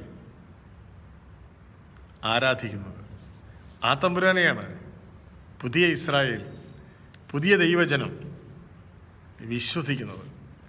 ആ വിശ്വാസധാരയിലേക്ക് കുറച്ചുകൂടി ദൃഢമായി കടന്നു വരാൻ നമുക്ക് തുടർന്നുള്ള വചനഭാഗത്ത് ഒന്ന് ശ്രദ്ധിക്കാം. ഞാനിപ്പോൾ വായിക്കുന്ന എസക്കിയേലിൻ്റെ പുസ്തകം, എസക്കിയേൽ പ്രവാചകൻ്റെ പുസ്തകം 18-ാമത്തെ അധ്യായമാണ്. എന്നെ കേൾക്കുന്ന എല്ലാവരും ആ അധ്യായം ഒന്ന് വീട്ടിലിരുന്ന് വായിക്കണം. ഞാനിത് പറഞ്ഞു കഴിഞ്ഞിട്ട് വായിച്ചാൽ മതി. കർത്താവ് എന്നോട് അരുളി ചെയ്തു, പിതാക്കന്മാർ പുളിക്കുന്ന മുന്തിരിങ്ങ തിന്നു മക്കളുടെ പല്ല് പുളിച്ചു എന്ന ഇസ്രായേൽ ദേശത്തെക്കുറിച്ചുള്ള ഈ പഴമൊഴി നിങ്ങൾ ഇപ്പോഴും ആവർത്തിക്കുന്നത് എന്തിന്? ദൈവമായ കർത്താവ് അരുളി ചെയ്യുന്നു, ഞാനാണ് ഈ പഴമൊഴി ഇനി ഒരിക്കലും ഇസ്രായേലിൽ നിങ്ങൾ ആവർത്തിക്കുകയില്ല. എല്ലാവരുടെയും ജീവൻ എൻ്റേതാണ്. പിതാവിൻ്റെ ജീവൻ എന്ന പോലെ പുത്രൻ്റെ ജീവനും എനിക്കുള്ളതാണ്. പാപം ചെയ്യുന്നവൻ്റെ ജീവൻ നശിക്കും. ഇത്രയും തമ്പുരാൻ തിയറി പറഞ്ഞതാണ്. എല്ലാവരുടെയും ജീവൻ വിലപ്പെട്ടതാണ്, എല്ലാവരുടെയും ജീവൻ എനിക്കുള്ളതാണ്. പാപം ചെയ്യുന്നവൻ്റെ ജീവൻ നശിക്കും, പാപം ചെയ്യാത്തവൻ്റെ ജീവൻ നശിക്കുകയില്ല. ഇതാണ് കർത്താവ് പറയുന്നത്. അപ്പോൾ എന്നിട്ട് തമ്പുരാൻ ഒരു 3 വ്യക്തികളുടെ കഥ പറയുകയാണ്. ഒരപ്പൻ, അയാളുടെ മകൻ, അയാളുടെ മകൻ. അപ്പം 3 തലമുറ വരെയാണല്ലോ ശിക്ഷിക്കുമെന്ന് പറഞ്ഞിരിക്കുന്നത്. 3ഉം 4ഉം തലമുറ എന്ന് കർത്താവ് പറഞ്ഞതിനെയാണ് നമ്മൾ 7 തലമുറ എന്ന് വ്യാഖ്യാനിക്കുന്നത്. അപ്പോൾ 3 തലമുറ വരെയുള്ള ഒരു കഥ പറയുകയാണ്. അത് നിങ്ങളിതിനകത്ത് വായിച്ചാൽ മതി. അതിലൊന്നാമത്തെ വ്യക്തി പിതാവ്. അയാൾ എന്താണ് ചെയ്തത്? അയാൾ നീതിമാനും നീതിയും ന്യായവും അനുസരിച്ച് പ്രവർത്തിക്കുന്നവനുമാണെന്നിരിക്കട്ടെ. അവൻ പൂജാഗിരികളിൽ വെച്ച് ഭക്ഷിക്കുകയോ ഇസ്രായേലിൻ്റെ വിഗ്രഹങ്ങളുടെ നേർക്ക് കണ്ണുകൾ ഉയർത്തുകയോ ചെയ്യുന്നില്ല. അവൻ അയൽവാസിയുടെ ഭാര്യയെ മലിനപ്പെടുത്തുകയോ അവൻ ആരെയും പീഡിപ്പിക്കുകയോ ചെയ്യുന്നില്ല. കടക്കാരന് പ്രണയവസ്തു തിരികെ നൽകുന്നു, കൊള്ളയടിക്കുന്നില്ല. അവൻ വിശക്കുന്നവൻ ആഹാരം നൽകുകയും നഗ്നനെ വസ്ത്രം ധരിപ്പിക്കുകയും ചെയ്യുന്നു. അവൻ പലിശ വാങ്ങുകയോ ലാഭമെടുക്കുകയോ ചെയ്യുന്നില്ല. അകൃത്യങ്ങൾ ചെയ്യുന്നില്ല. മനുഷ്യർ തമ്മിലുള്ള തർക്കത്തിൽ സത്യമനുസരിച്ച് തീർപ്പ് കൽപ്പിക്കുന്നു. അവൻ എൻ്റെ കൽപ്പനകൾ അനുസരിക്കുകയും പ്രമാണങ്ങൾ വിശ്വസ്തയോടെ പാലിക്കുകയും ചെയ്യുന്നു. അവനാണ് നീതിമാൻ, അവൻ തീർച്ചയായും ജീവിക്കും. ദൈവമായ കർത്താവ് അരുളി ചെയ്യുന്നു. ഇത് വചനം ഇങ്ങനെ തുടരുകയാണ്. അപ്പോൾ ഈ അപ്പൻ എന്ത് ചെയ്തു? അയാൾ നീതിമാനാണ്. അയാൾ ദൈവത്തിൻ്റെ നീതിക്ക് നിരക്കാത്തതൊന്നും ചെയ്തില്ല. അങ്ങനെ അയാൾ ജീവിച്ചു. ഇനി അടുത്ത മകൻ വരികയാണ്. എന്നാൽ അവന് കൊള്ളക്കാരനും കൊലപാതകയുമായ ഒരു പുത്രൻ ഉണ്ടായെന്നിരിക്കട്ടെ. അപ്പൻ നല്ലവനായി എന്ന് വിചാരിച്ച് മകൻ നല്ലവനാകണമെന്നില്ല. മകൻ നല്ലവനാണെന്ന് വിചാരിച്ച് മകൻ്റെ മകൻ നല്ലവനാകണമെന്നില്ല. അപ്പോൾ ഈ നല്ല അപ്പന് ഒരു മോശം മകനുണ്ടായി. മകനുണ്ടായിക്കഴിഞ്ഞാണ് മോശമായത് കേട്ടോ. അയാൾ കൊള്ളക്കാരനായി മാറി, കൊലപാതകിയായി മാറി. അയാൾ പലരെ കൊന്നു, അയാൾ കൊള്ളയടിച്ചു. എന്നിട്ട് അയാൾ പിതാവ് ചെയ്യാതെ ജീവിച്ച നീതി മുഴുവൻ അയാൾ തെറ്റിക്കുകയാണ്. എന്നിട്ട് അയാൾ അനീതി തന്നെ ചെയ്യുകയാണ്. അതെന്തൊക്കെയാണെന്ന് വചനത്തിൽ പറയുന്നുണ്ട്. അവൻ ദരിദ്രരെയും അഗതികളെയും പീഡിപ്പിച്ചു, കൊള്ള ചെയ്തു, പണയവസ്തു തിരിച്ചു കൊടുത്തില്ല, വിഗ്രഹങ്ങളുടെ നേരെ കണ്ണുകൾ ഉയർത്തി മ്ലേച്ഛതകൾ പ്രവർത്തിച്ചു. അവൻ പലിശ വാങ്ങുകയും ലാഭമെടുക്കുകയും ചെയ്തു. അങ്ങനെയെങ്കിൽ അവൻ ജീവിക്കുമോ എന്ന് ചോദിക്കുകയാണ്. അവൻ്റെ പിതാവ് മാന്യമായിട്ട് ജീവിച്ചു, ഇവൻ കൊള്ളരാത്തവനായിട്ട് ജീവിച്ചു. എന്നിട്ട് ഇവൻ ജീവിക്കുമോ എന്ന് പ്രവാചകനിലൂടെ തമ്പുരാൻ ചോദിക്കുകയാണ്. എന്നിട്ട് പറയുകയാണ്, ഇവൻ ജീവിക്കില്ല, ഇവൻ നശിക്കും. കാരണം അവൻ പാപം ചെയ്തവനാണ്, അവൻ നശിക്കണം. ഇതാണ് തമ്പുരാൻ്റെ ലോജിക്ക്. അതാണ്. അപ്പോൾ ഇനി 3ാമത്തെ തലമുറയെ കൊണ്ടുവരികയാണ്. 3ാമത്തെ മകൻ, അതായത് ഇയാളുടെ മകൻ. ആദ്യം നല്ല പിതാവ്, 2ാമത് മോശം മകൻ, 3ാമത് മോശം പിതാവിൻ്റെ നല്ല മകൻ. അപ്പോൾ ഈ മനുഷ്യനൊരു പുത്രൻ ജനിക്കുകയും അവൻ തൻ്റെ പിതാവിൻ്റെ പാപം കണ്ട് ഭയപ്പെട്ട് അതുപോലെ പ്രവർത്തിക്കാതിരിക്കുകയും ചെയ്തു എന്നിരിക്കട്ടെ. അയാൾ പ്രവർത്തിക്കുന്നില്ല. പിതാവ് ചെയ്ത പോലെ, തൻ്റെ അപ്പൻ പ്രവർത്തിച്ചതുപോലെ കൊള്ളരുതായും ഒന്നും അയാൾ പ്രവർത്തിക്കുന്നില്ല. അയാൾ തൻ്റെ വല്യപ്പൻ ചെയ്തതുപോലെ വളരെ മാന്യമായ രീതിയിൽ നീതിയോടുകൂടി മാത്രം ചെയ്യുകയാണ്. അയാൾ ആർക്കും ദ്രോഹം ചെയ്യുന്നില്ല, പണയം തിരിച്ചു കൊടുക്കുന്നു, കൊള്ള ചെയ്യുന്നില്ല. അവൻ വിശക്കുന്നവൻ ആഹാരം കൊടുക്കുകയും നഗ്നനെ വസ്ത്രം ധരിപ്പിക്കുകയും ചെയ്യുന്നു. അവൻ അകൃത്യം പ്രവർത്തിക്കുന്നില്ല. അവൻ പലിശ വാങ്ങുകയോ ലാഭമെടുക്കുകയോ ചെയ്യുന്നില്ല. എൻ്റെ കൽപ്പനകൾ പാലിക്കുകയും പ്രമാണങ്ങൾക്കനുസരിച്ച് പ്രവർത്തിക്കുകയും ചെയ്യുന്നു. അങ്ങനെയെങ്കിൽ അവൻ തൻ്റെ പിതാവിൻ്റെ അകൃത്യങ്ങൾ മൂലം മരിക്കുകയില്ല, അവൻ തീർച്ചയായും ജീവിക്കും. ഇവിടെയാണ് നമ്മളുടെ ആ കൗൺസിലർ, ആ പേരമ്മയെ, വല്യമ്മച്ചിയെ പറ്റിച്ചത്. പല സ്ഥലങ്ങളിൽ പോയി എന്തുകൊണ്ടാണ് ഈ ഗർഭം അലസിപ്പോകുന്നത് എന്നുള്ള ചോദ്യവുമായിട്ട് ആശുപത്രികൾ കയറി ഇറങ്ങി. അവർക്കതിൻ്റെ കാരണം കണ്ടുപിടിക്കാൻ പറ്റിയില്ല. അപ്പോഴാണ് ഇങ്ങനെ ഈ പറയുന്ന ഈ ദർശനപരമുള്ള കൗൺസിലറെ കണ്ടുപിടിച്ച് ഇവർ ഈ കരിസ്മാറ്റിക്കിൻ്റെ ആരുടെ ഉപദേശം കേട്ട്, കരിസ്മാറ്റിക് ധ്യാനത്തിൽ ആരുടെ ഉപദേശം കേട്ട് ഇങ്ങനെ ചെന്നുപോയി. കരിസ്മാറ്റിക് ധ്യാനം നല്ലത് തന്നെയാണ്, പക്ഷേ ഇത്തരത്തിലുള്ള തെറ്റായ രീതിയിൽ വിശ്വാസികളെ വഴിതെറ്റിക്കുന്നവർ, അവർ ശരിയല്ല എന്നാണ് എനിക്ക് പറയാനുള്ളത്. അപ്പോൾ ഈ കൗൺസിലറുടെ അടുത്ത് ചെന്നപ്പോഴാണ് അയാൾ ഈ ദൈവത്തിൻ്റെ വചനത്തിന് വിരുദ്ധമായ ഒരു കാര്യം ആ സാധാരണക്കാരായ വിശ്വാസികളുടെ മനസ്സിലേക്ക് പതിപ്പിച്ചു കൊടുത്തത്. അവിടെയാണ് നമ്മളുടെ വിശ്വാസം തെറ്റുന്നത്. പക്ഷേ ആ തെറ്റ് ശരിയാണ് എന്ന് ധരിക്കുന്നവരാണ് നമ്മളിൽ പലരും. ഇവിടെ എസെക്കിയേൽ പ്രവാചകന്റെ പുസ്തകം 18-ാമത്തെ അധ്യായം 19-ാമത്തെയും 20-ാമത്തെയും വചനം എൻ്റെ പ്രിയപ്പെട്ടവർ മനസ്സിലാക്കണം. അത് തമ്പുരാൻ പറയുന്ന വചനമാണ്.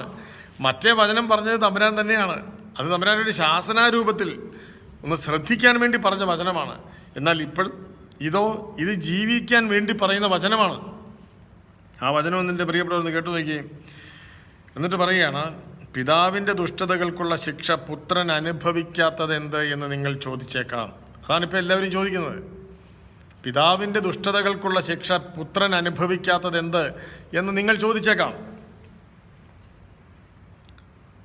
പുത്രൻ നിയമാനുസൃതവും ന്യായപ്രകാരവും വർത്തിക്കുകയും എൻ്റെ കൽപ്പനകൾ അനുസരിക്കുന്നതിൽ ശ്രദ്ധ വയ്ക്കുകയും ചെയ്താൽ അവൻ തീർച്ചയായും ജീവിക്കും. ഇതാണ് തമ്പുരാൻ്റെ വചനം. എസെക്കിയേൽ 18-ാം അധ്യായം 19-ാമത്തെ വചനമാണ്. എന്നിട്ട് 20-ാമത്തെ വചനം പറയുകയാണ്, പാപം ചെയ്യുന്നവൻ മാത്രമായിരിക്കും മരിക്കുക. പുത്രൻ പിതാവിൻ്റെ തിന്മകൾക്ക് വേണ്ടിയോ പിതാവ് പുത്രൻ്റെ തിന്മകൾക്ക് വേണ്ടിയോ ശിക്ഷിക്കപ്പെടുകയില്ല. നീതിമാൻ നീതിയുടെ ഫലവും ദുഷ്ടൻ തൻ്റെ ദുഷ്ടതയുടെ ഫലവും അനുഭവിക്കും. Praise the Lord. തമ്പുരാന് സ്തുതി.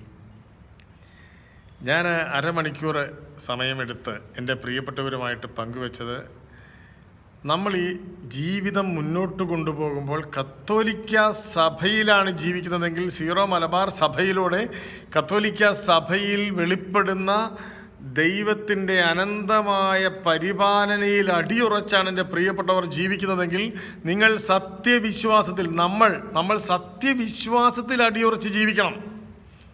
അല്ലാതെ തെറ്റായ വിശ്വാസത്തിൽ പെട്ടുപോകരുത് മനസ്സ്. അന്ധവിശ്വാസത്തിൽ പെട്ടുപോകരുത് മനസ്സ്. സത്യവിശ്വാസത്തിൽ അടിയുറച്ച് ജീവിക്കണം. ഇത് തമ്പുരാൻ്റെ വചനമാണ് നമ്മൾ വായിച്ചത്, മറ്റൊന്നുമല്ല. ഈ വചനം അനുസരിച്ച് നമുക്ക് ജീവിതത്തെ ക്രമപ്പെടുത്തണം. അപ്പം നിങ്ങൾ പറയും, ഇത് പഴയ നിയമം തന്നെയല്ലേ? പുതിയ നിയമത്തിൽ ഈശോ എന്താണ് പറഞ്ഞിരിക്കുന്നത്? പുതിയ നിയമത്തിൽ ഈശോ കൃത്യമായിട്ട് പറഞ്ഞിട്ടുണ്ട്. യോഹന്നാൻ്റെ സുവിശേഷം 9-ാമത്തെ അധ്യായത്തിൽ നമ്മൾ കൃത്യമായിട്ട് ആ വചനം വായിക്കുന്നുണ്ട്. യോഹന്നാൻ്റെ സുവിശേഷം 9-ാമത്തെ അധ്യായത്തിൽ അന്ധനെ സുഖപ്പെടുത്തുന്ന ഈശോയുടെ വചനം നിങ്ങൾക്ക് എല്ലാവർക്കും അറിയാം. അവൻ കടന്നു പോകുമ്പോൾ ജന്മന അന്ധനായ ഒരുവനെ കണ്ടു. ശിഷ്യന്മാർ യേശുവിനോട് ചോദിച്ചു, റബ്ബി, ഇവൻ അന്ധനായി ജനിച്ചത് ആരുടെ പാപം നിമിത്തമാണ്? ഇവൻ്റെയോ ഇവൻ്റെ മാതാപിതാക്കന്മാരുടെയോ?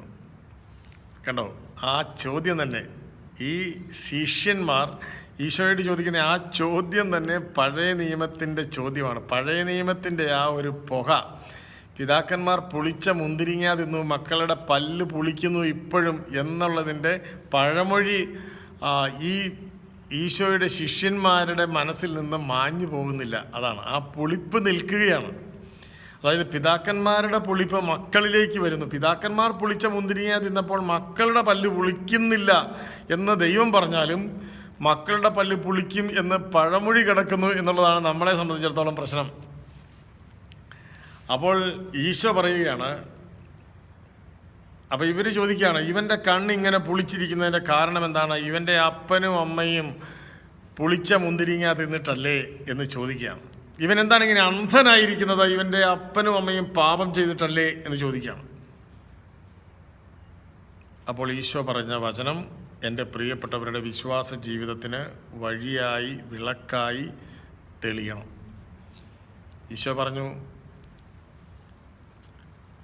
ഇവൻ അന്ധനായി ജനിച്ചത് ഇവൻ്റെയോ ഇവൻ്റെ മാതാപിതാക്കളുടെയോ പാപം നിമിത്തമല്ല, പ്രത്യുത ദൈവത്തിൻ്റെ പ്രവൃത്തികൾ ഇവനിൽ പ്രകടമാകേണ്ടതിനാണ്. ഇവൻ്റെയോ ഇവൻ്റെ മാതാപിതാക്കളുടെയോ പാപം നിമിത്തമല്ല, പ്രത്യുത ദൈവത്തിൻ്റെ പ്രവൃത്തികൾ ഇവനിൽ പ്രകടമാകേണ്ടതിനാണ്. എന്നെ അയച്ചവൻ്റെ പ്രവൃത്തികൾ പകലായിരിക്കുവോളം നാം ചെയ്യുന്നു. ആർക്കും ജോലി ചെയ്യാൻ കഴിയാത്ത രാത്രി വരുന്നു. ലോകത്തായിരിക്കുമ്പോൾ ഞാൻ ലോകത്തിൻ്റെ പ്രകാശമാണ്. ഇത് പറഞ്ഞിട്ട് അവൻ നിലത്തു തുപ്പി തുപ്പൽ കൊണ്ട് ചെളിയുണ്ടാക്കി അവൻ്റെ കണ്ണുകളിൽ പൂശിയിട്ട് അവനോട് പറഞ്ഞു, നീ പോയി സീലോഹ, അയക്കപ്പെട്ടവൻ എന്നർത്ഥം, കുളത്തിൽ കഴുകുക. അവൻ പോയി കഴുകി കാഴ്ചയുള്ളവനായി തിരിച്ചു വന്നു. ഇത് വചനമാണ്. ഈ സീലോഹ കുളത്തിൽ പോയി കഴുകാത്തത് കൊണ്ട് നമ്മളിൽ പലർക്കും ഈ കാഴ്ച ലഭിക്കുന്നില്ല. ഇതാണ് കാഴ്ച. വിശ്വാസത്തിൻ്റെ കാഴ്ചയാണ് ഇത്. ഇതാണ് കത്തോലിക്ക വിശ്വാസത്തിൻ്റെ ഒരു സന്തോഷം. ഇതാണ് കത്തോലിക്ക വിശ്വാസത്തിൻ്റെ ഒരു നൈർമല്യം. ഇതാണ് കത്തോലിക്ക സഭയിലെ ഏറ്റവും ഹൃദ്യമായ വിശ്വാസ അനുഭവം. ഇതാണ് ദൈവം ആരുടെയും പാപത്തിൻ്റെ പേരിൽ ഒരു മനുഷ്യനെയും ശിക്ഷിക്കുന്നില്ല. മറ്റൊരാളുടെ പൂർവികരുടെ ആരുടെയും പാപത്തിൻ്റെ പേരിൽ ദൈവം ഒരു മനുഷ്യനെയും ശിക്ഷിക്കുന്നില്ല എന്നുള്ളതിൻ്റെ ദൈവവചനത്തിൽ മാത്രം അടിസ്ഥാനപ്പെടുത്തിക്കൊണ്ടുള്ള ഒരു വ്യാഖ്യാനമാണ് ഞാൻ എൻ്റെ പ്രിയപ്പെട്ട സഹോദരങ്ങളുടെ മുമ്പിൽ പങ്കുവയ്ക്കുന്നത്. കാരണം ഈ പശുക്കിടാവിൻ്റെ ആത്മശാന്തിക്ക് വേണ്ടി ഗ്രിഗോറിയൻ കുർബാന ചെല്ലണം എന്ന് പറഞ്ഞുകൊണ്ട് എൻ്റെ അടുത്ത് വന്ന ഈ വല്യമ്മച്ചി,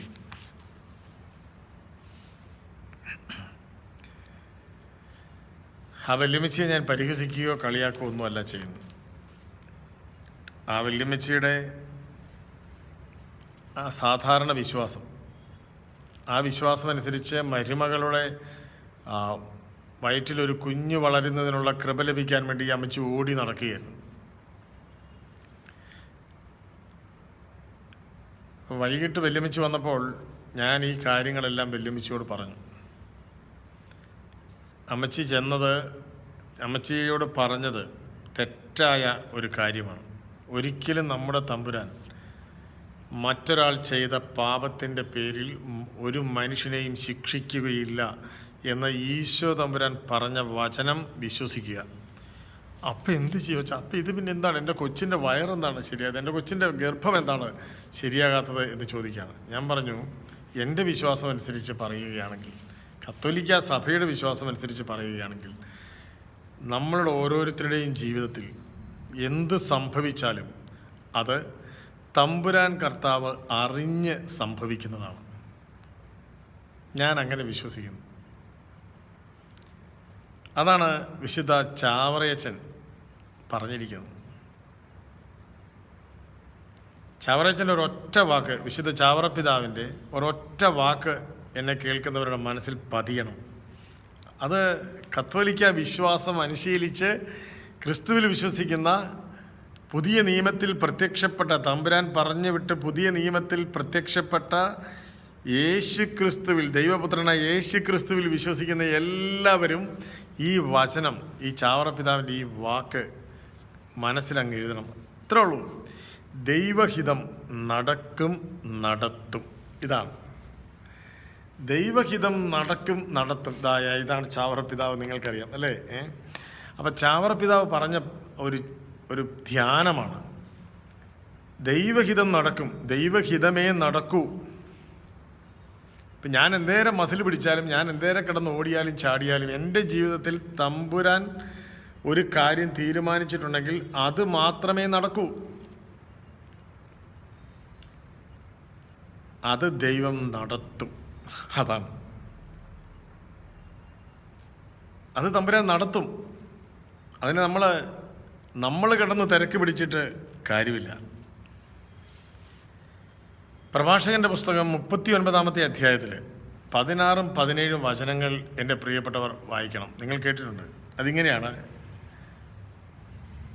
എല്ലാം കർത്താവിൻ്റെ പ്രവൃത്തിയാണ്, എല്ലാം അത്യുത്തമമാണ്, അവയെല്ലാം അത്യുത്തമമാണ്. അവിടുന്ന് കൽപ്പിക്കുന്നതൊക്കെയും അവിടുത്തെ നാമത്തിൽ നിർവഹിക്കപ്പെടും. അതുകൊണ്ട് എന്താ വേണ്ടേ? അതുകൊണ്ട് ഇതെന്ത്, എന്തുകൊണ്ട് എന്നിങ്ങനെ ആരും ചോദിക്കേണ്ടതില്ല. ഇതാണ് വചനം പറയുന്നത്. ഇതെന്ത്, എന്തുകൊണ്ട് എന്ന് ആരും ചോദിക്കേണ്ടതില്ല.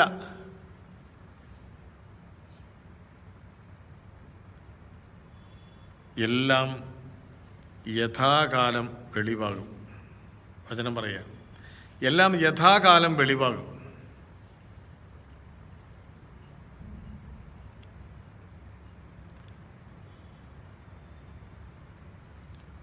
അപ്പോൾ വിശ്വാസം എന്ന് പറഞ്ഞാൽ എന്താണ്? വിശ്വാസം എന്ന് പറഞ്ഞാൽ മറ്റൊന്നുമല്ല എൻ്റെ പ്രിയപ്പെട്ടവരെ. വിശ്വാസം എന്ന് പറഞ്ഞാൽ എന്നെപ്പറ്റിയുള്ള തമ്പുരാൻ്റെ തിരുഹിതം എൻ്റെ ജീവിതത്തിൽ, എൻ്റെ കുടുംബത്തിൻ്റെ ജീവിതത്തിൽ, എൻ്റെ ജീവിത പങ്കാളിയുടെ ജീവിതത്തിൽ, എൻ്റെ മക്കളുടെ ജീവിതത്തിൽ നിറവേറുന്നത് വരെ കാത്തിരിക്കാനുള്ള കൃപയാണ് വിശ്വാസം. കാരണം കാത്തിരിക്കാനുള്ള മനസ്സില്ലാത്തവരാണ് കാരണം തേടി ഓടുന്നത്. കാരണം തേടി ഓടിയാൽ അതിൻ്റെ മറുപടി പറയാൻ പലരും ഉണ്ടാവും. അവർ പറയുന്ന മറുപടി നിങ്ങൾ അന്വേഷിക്കുന്ന കാരണത്തിന് കർത്താവ് തരുന്ന മറുപടിയാകണം എന്നൊരു നിർബന്ധവുമില്ല. അതുകൊണ്ട് കാരണം ചോദിക്കലല്ല, കാത്തിരിക്കാനുള്ള മനസ്സിനാണ്, കാത്തിരിക്കലാണ് വിശ്വാസം. ഇതാണ് കത്തോലിക്ക സഭയുടെ വിശ്വാസം. ഇതിനപ്പുറവും ഇപ്പുറവും ആരെന്ത് പറഞ്ഞാലും എൻ്റെ പ്രിയപ്പെട്ടവരുടെ മനസ്സിളകരുത്. നമുക്ക് കാത്തിരിക്കാനുള്ള കൃപയ്ക്ക് വേണ്ടി ഈശോയോട് പ്രാർത്ഥിക്കണം. കാരണം ജെറമിയ പ്രവാചകന്റെ പുസ്തകത്തിൽ നമ്മൾ കൃത്യമായിട്ട് വായിക്കുന്നില്ലേ? 1-ാമത്തെ അധ്യായത്തിൽ തന്നെ 4-5 വചനങ്ങളിൽ നമ്മൾ വായിക്കുന്നുണ്ട്.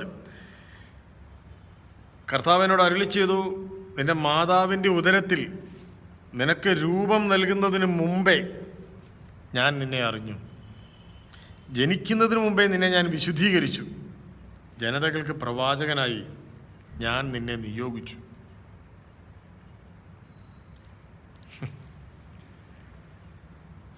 എനിക്ക് വലിയ ഇഷ്ടമുള്ളൊരു വചനമാണ്.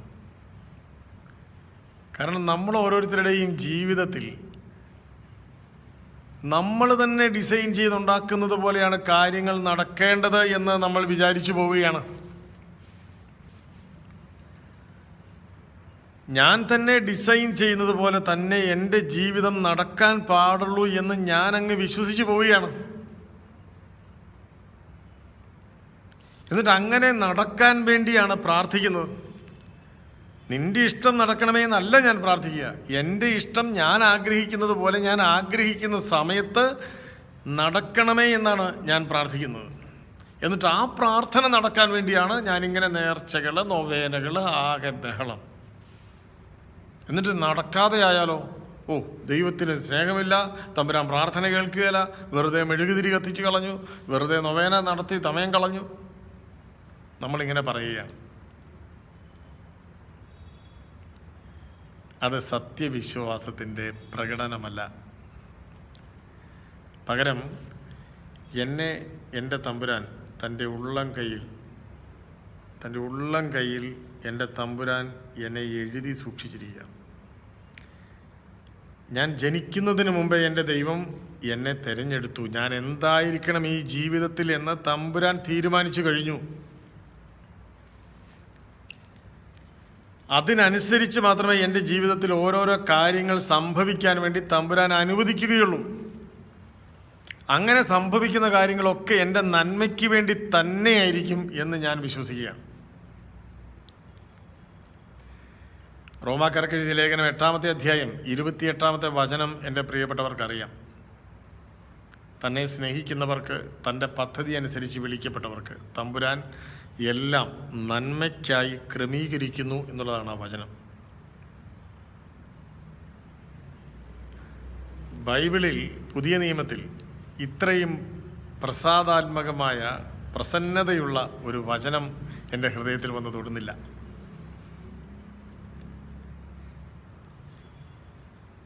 റോമാക്കാർക്ക് എഴുതിയ ലേഖനം 8-ാമത്തെ അധ്യായം, അത് വായിക്കുന്തോറും നമ്മുടെ ഹൃദയത്തിൽ ഇങ്ങനെ പരിശുദ്ധാത്മാവ് വന്ന് നിറയുകയാണ്. 25-ാമത്തെ വചനം, 28-ന് മുമ്പ് 25-ാമത്തെ വചനം തൊട്ട് വായിക്കണം എൻ്റെ പ്രിയപ്പെട്ടവർ. വേണ്ട വിധം പ്രാർത്ഥിക്കേണ്ടത് എങ്ങനെയെന്ന് നമുക്ക് അറിഞ്ഞുകൂടാ. അങ്ങനെ പ്രാർത്ഥിക്കേണ്ടത് എങ്ങനെയാണെന്ന് അറിയത്തില്ലാതെ വിഷമിച്ചിരിക്കുന്ന എൻ്റെ ഉള്ളിലിരുന്ന് പരിശുദ്ധാത്മാവ് എൻ്റെ നെടുവീർപ്പുകളെ പ്രാർത്ഥനയാക്കി മാറ്റുന്ന വിശുദ്ധമായ ആത്മീയ നിർവൃതിയുടെ നിമിഷം അവതരിപ്പിക്കുകയാണ് പൗലോസ്ലീഹ. എന്നിട്ടാണ് പറയുന്നത്, തന്നെ സ്നേഹിക്കുന്നവർക്ക്, ദൈവം എന്നെ സ്നേഹിക്കുന്നു, ദൈവത്തിൻ്റെ പദ്ധതി അനുസരിച്ച് ഞാൻ വിളിക്കപ്പെട്ടിരിക്കുന്നു, അങ്ങനെ ഞാൻ വിശ്വസിക്കണം. അതാണ് വിശ്വാസം. ദൈവം എന്നെ സ്നേഹിക്കുന്നു, ദൈവത്തിൻ്റെ പദ്ധതി അനുസരിച്ച് ഞാൻ വിളിക്കപ്പെട്ടിരിക്കുന്നു എവിടേക്ക്? ഇപ്പോൾ ഞാൻ ആയിരിക്കുന്ന ഈ അവസ്ഥയിലേക്ക് ഞാൻ വിളിക്കപ്പെട്ടിരിക്കുന്നത് തമ്പുരാൻ്റെ പദ്ധതി അനുസരിച്ചാണ്. അത് തമ്പുരാൻ എന്നെ സ്നേഹിക്കുന്നത് കൊണ്ടാണ് ഞാൻ ഈ ഒരു അവസ്ഥയിലായിരിക്കുന്നത്. അങ്ങനെയാണെങ്കിൽ ഈ ഒരു അവസ്ഥ എൻ്റെ നന്മയ്ക്കായി തമ്പുരാൻ ക്രമീകരിച്ചിരിക്കുന്ന അവസ്ഥയാണ്. ഇതല്ലേ വിശ്വാസം? ഇതല്ലേ പ്രസാദാത്മകമായ വിശ്വാസം? ഇതാണ്. ഈ ഒരു വിശ്വാസത്തിൻ്റെ കരുത്തിലേക്ക് എൻ്റെ പ്രിയപ്പെട്ടവർ ഉണരണം. ഈ ഒരു വിശ്വാസത്തിലേക്ക് വേണം എൻ്റെ പ്രിയപ്പെട്ടവർ ഉണരാൻ. അപ്പോൾ തമ്പുരാൻ അനുവദിക്കുന്നതാണ്.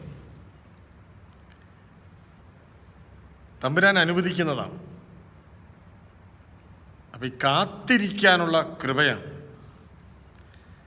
എൻ്റെ ഓരോ ജീവിതാനുഭവവും എന്നെപ്പറ്റിയുള്ള തമ്പുരാൻ്റെ വിശുദ്ധമായ പദ്ധതിയുടെ തുടർച്ചയാണ് എന്ന് വിശ്വസിക്കണം. എൻ്റെ ഓരോ ജീവിതാനുഭവവും എന്നെപ്പറ്റിയുള്ള തമ്പുരാൻ്റെ വിശുദ്ധമായ പദ്ധതിയുടെ തുടർച്ചയാണ്. ആ പദ്ധതി എന്നിൽ നിറവേറണം. അത് നിറവേറുന്നത് വരെ എൻ്റെ പൊന്നു തമ്പുരാനെ ഞാൻ കാത്തിരുന്നു കൊള്ളാം എന്ന് പറയുന്ന മനസ്സിനാണ് വിശ്വാസം എന്ന് പറയുന്നത്.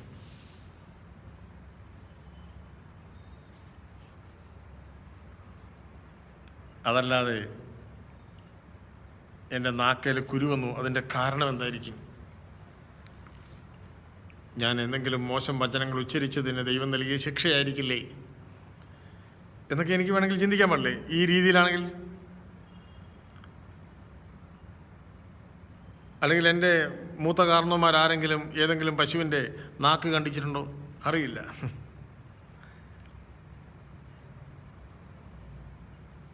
കാരണം തേടി ഓടുന്നവൻ ക്രൈസ്തവനല്ല. കാരണം തേടി ഓടുന്നവൻ തൻ്റെ ജീവിതത്തിൽ സംഭവിക്കുന്ന ഓരോരോ കാര്യങ്ങളുടെയും കാരണം തേടി ഓടുന്നവൻ കത്തോലിക്കനല്ല. ഇന്നലെ എൻ്റെ ജീവിതത്തിൽ സംഭവിച്ചതും ഇന്ന് സംഭവിച്ചുകൊണ്ടിരിക്കുന്നതും നാളെ സംഭവിക്കാനുള്ളതും എന്നെപ്പറ്റി തമ്പുരാൻ ഞാൻ ജനിക്കുന്നതിന് മുമ്പേ പദ്ധതിയിട്ട് ആ പദ്ധതിക്കനുസരിച്ച് വിളിച്ച് വളർത്തിക്കൊണ്ട് എൻ്റെ ജീവിതത്തിൽ സംഭവിപ്പിക്കുന്ന എൻ്റെ നന്മയ്ക്കായി തമ്പുരാൻ ക്രമീകരിക്കുന്ന സംഭവങ്ങളാണ് എന്നും ആ തമ്പുരാൻ്റെ പദ്ധതി നിറവേറുന്നത് വരെ കാത്തിരിക്കാനുള്ള കൃപയാണ് വിശ്വാസം എന്നും ഞാൻ ഏറ്റുപറയണം. ഈ വിശ്വാസം ഞാൻ ഏറ്റുപറയണം.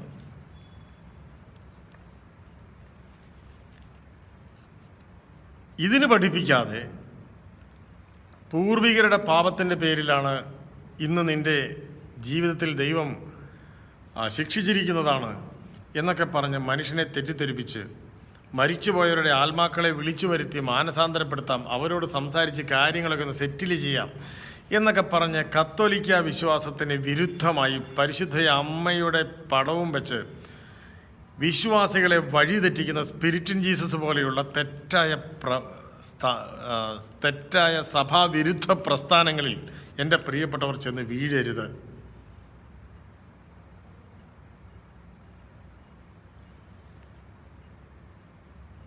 സത്യവിശ്വാസം എന്താണ് എന്നെൻ്റെ പ്രിയപ്പെട്ടവർ അറിഞ്ഞിരിക്കണം.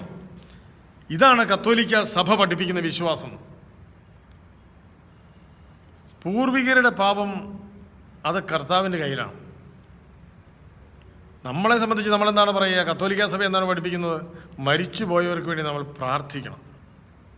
അവരുടെ ആത്മാവിന് നിത്യശാന്തി നൽകണമേ തമ്പുരാനെ എന്ന് പ്രാർത്ഥിക്കണം. അത് നമ്മളുടെ കടമയാണ്. അതല്ലാതെ മരിച്ചുപോയവരുടെ ആത്മാക്കളെ നമ്മൾ തന്നെ പോയി ഇങ്ങ് വിളിച്ചുകൊണ്ട് വന്ന് ഇങ്ങ് പോരെ, നമുക്ക് വന്ന് സംസാരിക്കാം, നമുക്ക് ചില കാര്യങ്ങൾ ചർച്ച ചെയ്ത് തീരുമാനിക്കാനുണ്ട് എന്നൊക്കെ പറഞ്ഞ് മരിച്ചുപോയവരുടെ ആത്മാക്കളെ പോയി ഇങ്ങോട്ട് വിളിച്ചുകൊണ്ടുവന്ന് നമ്മൾ സംസാരിക്കാം എന്നൊക്കെ പറയുന്നത് തമ്പുരാൻ്റെ അധികാരത്തിൽ കൈ കടത്തുന്ന മനുഷ്യൻ്റെ അഹങ്കാരത്തിൻ്റെ ചിഹ്നമാണ്. അതിനെ കത്തോലിക്ക വിശ്വാസമാണ് എന്ന് ആരെങ്കിലും ധരിക്കുന്നുണ്ടെങ്കിൽ എൻ്റെ പ്രിയപ്പെട്ടവർ മനസ്സിലാക്കുക, അത് വിശ്വാസത്തിന് വിരുദ്ധമാണ്.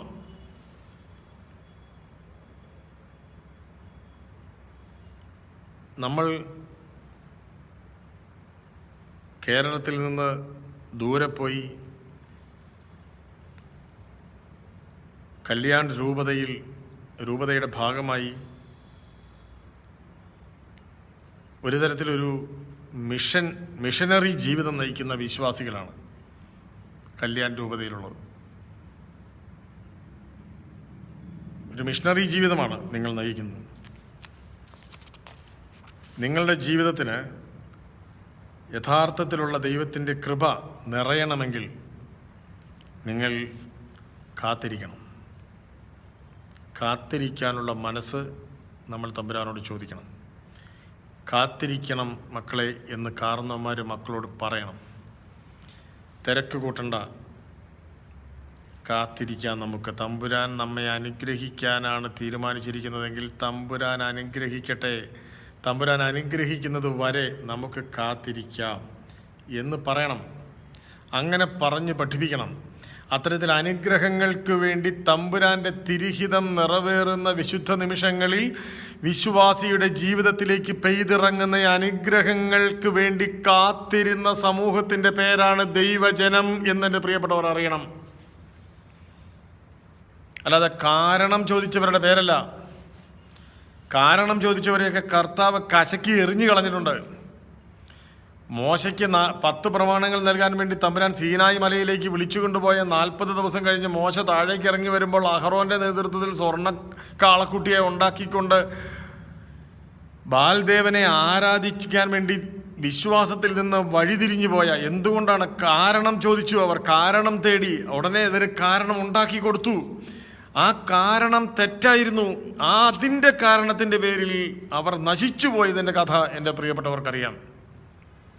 കാത്തിരിക്കുന്നവരാണ് ദൈവത്തിൻ്റെ കൃപ അവകാശപ്പെടുത്തുന്നു. കാത്തിരിക്കുന്നവരാണ്. ജോബിൻ്റെ പുസ്തകം 1-ാമത്തെ അധ്യായം 21-ാമത്തെ വചനത്തിൽ എത്തിയപ്പോഴേക്കും 1 മുതൽ 20 വരെയുള്ള വചനത്തിൽ നിന്ന് നേരെ തലതിരിഞ്ഞു. ജോബിൻ്റെ പുസ്തകം എൻ്റെ പ്രിയപ്പെട്ടവർ വായിക്കുന്നുണ്ട്, നിങ്ങൾ വായിച്ചിട്ടുണ്ട്. ജോബ് വലിയ ധനവാനായിരുന്നു, ധനാഠ്യനായിരുന്നു, ദൈവത്തിന് പ്രിയപ്പെട്ടവനായിരുന്നു. എല്ലാ സമ്പത്തും, ആയിരക്കണക്കിന് ആടുമാടുകൾ, ജോലിക്കാർ എല്ലാം ജോബിന് കർത്താവ് കൊടുത്തു. എന്നാൽ ജോബിനെ പരീക്ഷിക്കാൻ തമ്പുരാൻ സാത്താനെ അനുവദിച്ചു. സാത്താൻ വന്നെല്ലാം നശിപ്പിച്ചു. ജോബിൻ്റെ കഷ്ടകാലം ആരംഭിച്ചു. കുഷ്ഠം വന്ന് നിറഞ്ഞു. കഷ്ടകാലത്താണല്ലോ കുഷ്ഠം വന്ന് നിറയുന്നത്. ചിരട്ടപ്പൂള് കൊണ്ട് ഈ ചൊറി ഇങ്ങനെ ചുരണ്ടിക്കൊണ്ടിരിക്കുന്ന സമയത്ത് അവൻ്റെ ഭാര്യ വന്ന് അവനോട് പറയാണ്, ഇനിയും എന്തിനാണ് നിങ്ങൾ ഈ ദൈവത്തെ സ്തുതിച്ചുകൊണ്ടിരിക്കുന്നത്? ശപിച്ചിട്ട് മരിക്ക് മനുഷ്യ എന്ന് പറയുകയാണ്. അപ്പോഴാണ് ജോബ് ഭാര്യയോട് പറയുന്നത്, മോളെ പാടില്ല, നമ്മളൊന്നും കൊണ്ടുവന്നില്ല, ദൈവം തന്നു, ദൈവം എടുത്തു, ദൈവത്തിൻ്റെ നാമം മഹത്വപ്പെടട്ടെ. ജോബിൻ്റെ പുസ്തകം 1-ാമത്തെ അധ്യായം 21-ാമത്തെ വചനമാണ്. ഇത് പറയാൻ ജോബിന് പ്രചോദനം ലഭിച്ചത് തമ്പുരാൻ്റെ പരിശുദ്ധാത്മാവ് നിറഞ്ഞപ്പോഴാണ് എന്ന് ഞാൻ വിശ്വസിക്കുന്നുണ്ട്.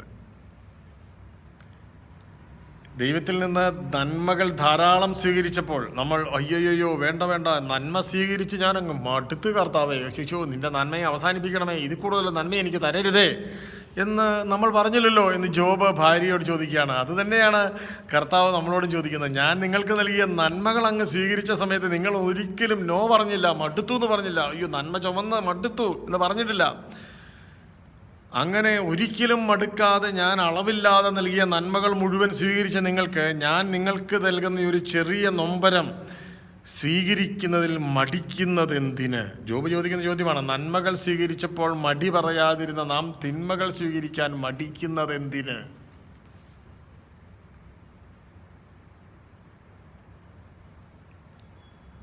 പക്ഷേ ഇതേ ജോബ് തന്നെ കുറച്ചങ്ങോട്ട് കഴിഞ്ഞപ്പോഴേക്കും ഉണ്ടല്ലോ, 6-ാമത്തെ അധ്യായമൊക്കെ ആയപ്പോഴേക്കും, 3-ാമത്തെ അധ്യായം ആയപ്പോഴേക്കും ജോബിൻ്റെ കൺട്രോൾ പോയി. സഹിക്കാൻ പറ്റാത്ത വേദനയിലേക്ക് വന്നു, അസ്വസ്ഥതയിലേക്ക് വന്നു, പരാജയബോധത്തിലേക്ക് വന്നു, അപകർഷതാബോധത്തിലേക്ക് വന്നു. പിന്നെ ജോബ് കാണുന്നത് വലിയ ദുരന്തമാണ്. ജോബ് പറയുന്നത് എന്താണെന്നറിയാമോ? പാതാളമാണ് എൻ്റെ ഭവനം, പാതാളം പോലെയായി. എൻ്റെ കിടക്ക അന്ധകാരമാണ്, എൻ്റെ പിതാവ് ശവക്കുഴിയാണ്, എൻ്റെ അമ്മ പുഴുവാണ് എന്നൊക്കെ ജോബ് പറയുകയാണ്. എന്നെ പ്രസവിച്ച എനിക്ക് എന്താണ് ഞാൻ ജനിച്ച ദിവസം ശപിക്കപ്പെട്ടതാകട്ടെ എന്ന് പറയുകയാണ്. ഇങ്ങനെയൊക്കെ പറഞ്ഞാലും ദൈവത്തെ തള്ളിപ്പറയുന്നില്ല.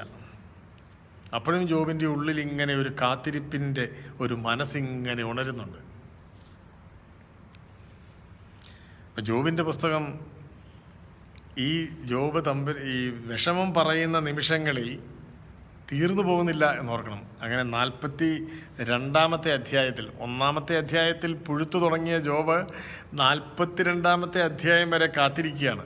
എന്നിട്ട് 42-ാമത്തെ അധ്യായം 3-ാമത്തെ വചനത്തിൽ ജോബ് പറയുകയാണ്, എനിക്ക് മനസ്സിലാകാത്ത അത്ഭുതകരമായ കാര്യങ്ങളെപ്പറ്റി ഞാൻ എന്തൊക്കെയോ പറഞ്ഞു പോയി. എൻ്റെ ജീവിതത്തിൽ സംഭവിച്ച കാര്യങ്ങൾ എൻ്റെ ആയുസ്സിൻ്റെ സമയപരിധിക്കുള്ളിൽ ഞാൻ ആഗ്രഹിക്കുന്നത് പോലെ സുഖപ്പെട്ട് കിട്ടണം എന്ന മാനുഷികമായ ആഗ്രഹം കൊണ്ട്, അത്യാഗ്രഹം കൊണ്ട് ഞാൻ എന്തൊക്കെയോ പറഞ്ഞുപോയി. എനിക്ക് മനസ്സിലാകാത്ത കാര്യങ്ങളെപ്പറ്റി ഞാൻ എന്തൊക്കെയോ പറഞ്ഞുപോയി. എന്നിട്ട് ജോബ് തമ്പുരാനോട് പറയാണ്, 42-ാമത്തെ അധ്യായം 51-ാമത്തെ വചനത്തിൽ, ഞാൻ അങ്ങയെപ്പറ്റി കേട്ടിട്ടേ ഉണ്ടായിരുന്നുള്ളൂ. ഞാൻ അങ്ങയെപ്പറ്റി കേട്ടിട്ടേ ഉണ്ടായിരുന്നുള്ളൂ, എന്നാൽ ഇപ്പോൾ എൻ്റെ കണ്ണുകൾ അങ്ങയെ കാണും. അപ്പോൾ തമ്പുരാൻ പറയുന്നൊരു വചനമുണ്ട്, നിങ്ങൾ പോയി എൻ്റെ സഹോദരൻ ജോബിനെ പോലെ ശരിയായത് ചെയ്യുക.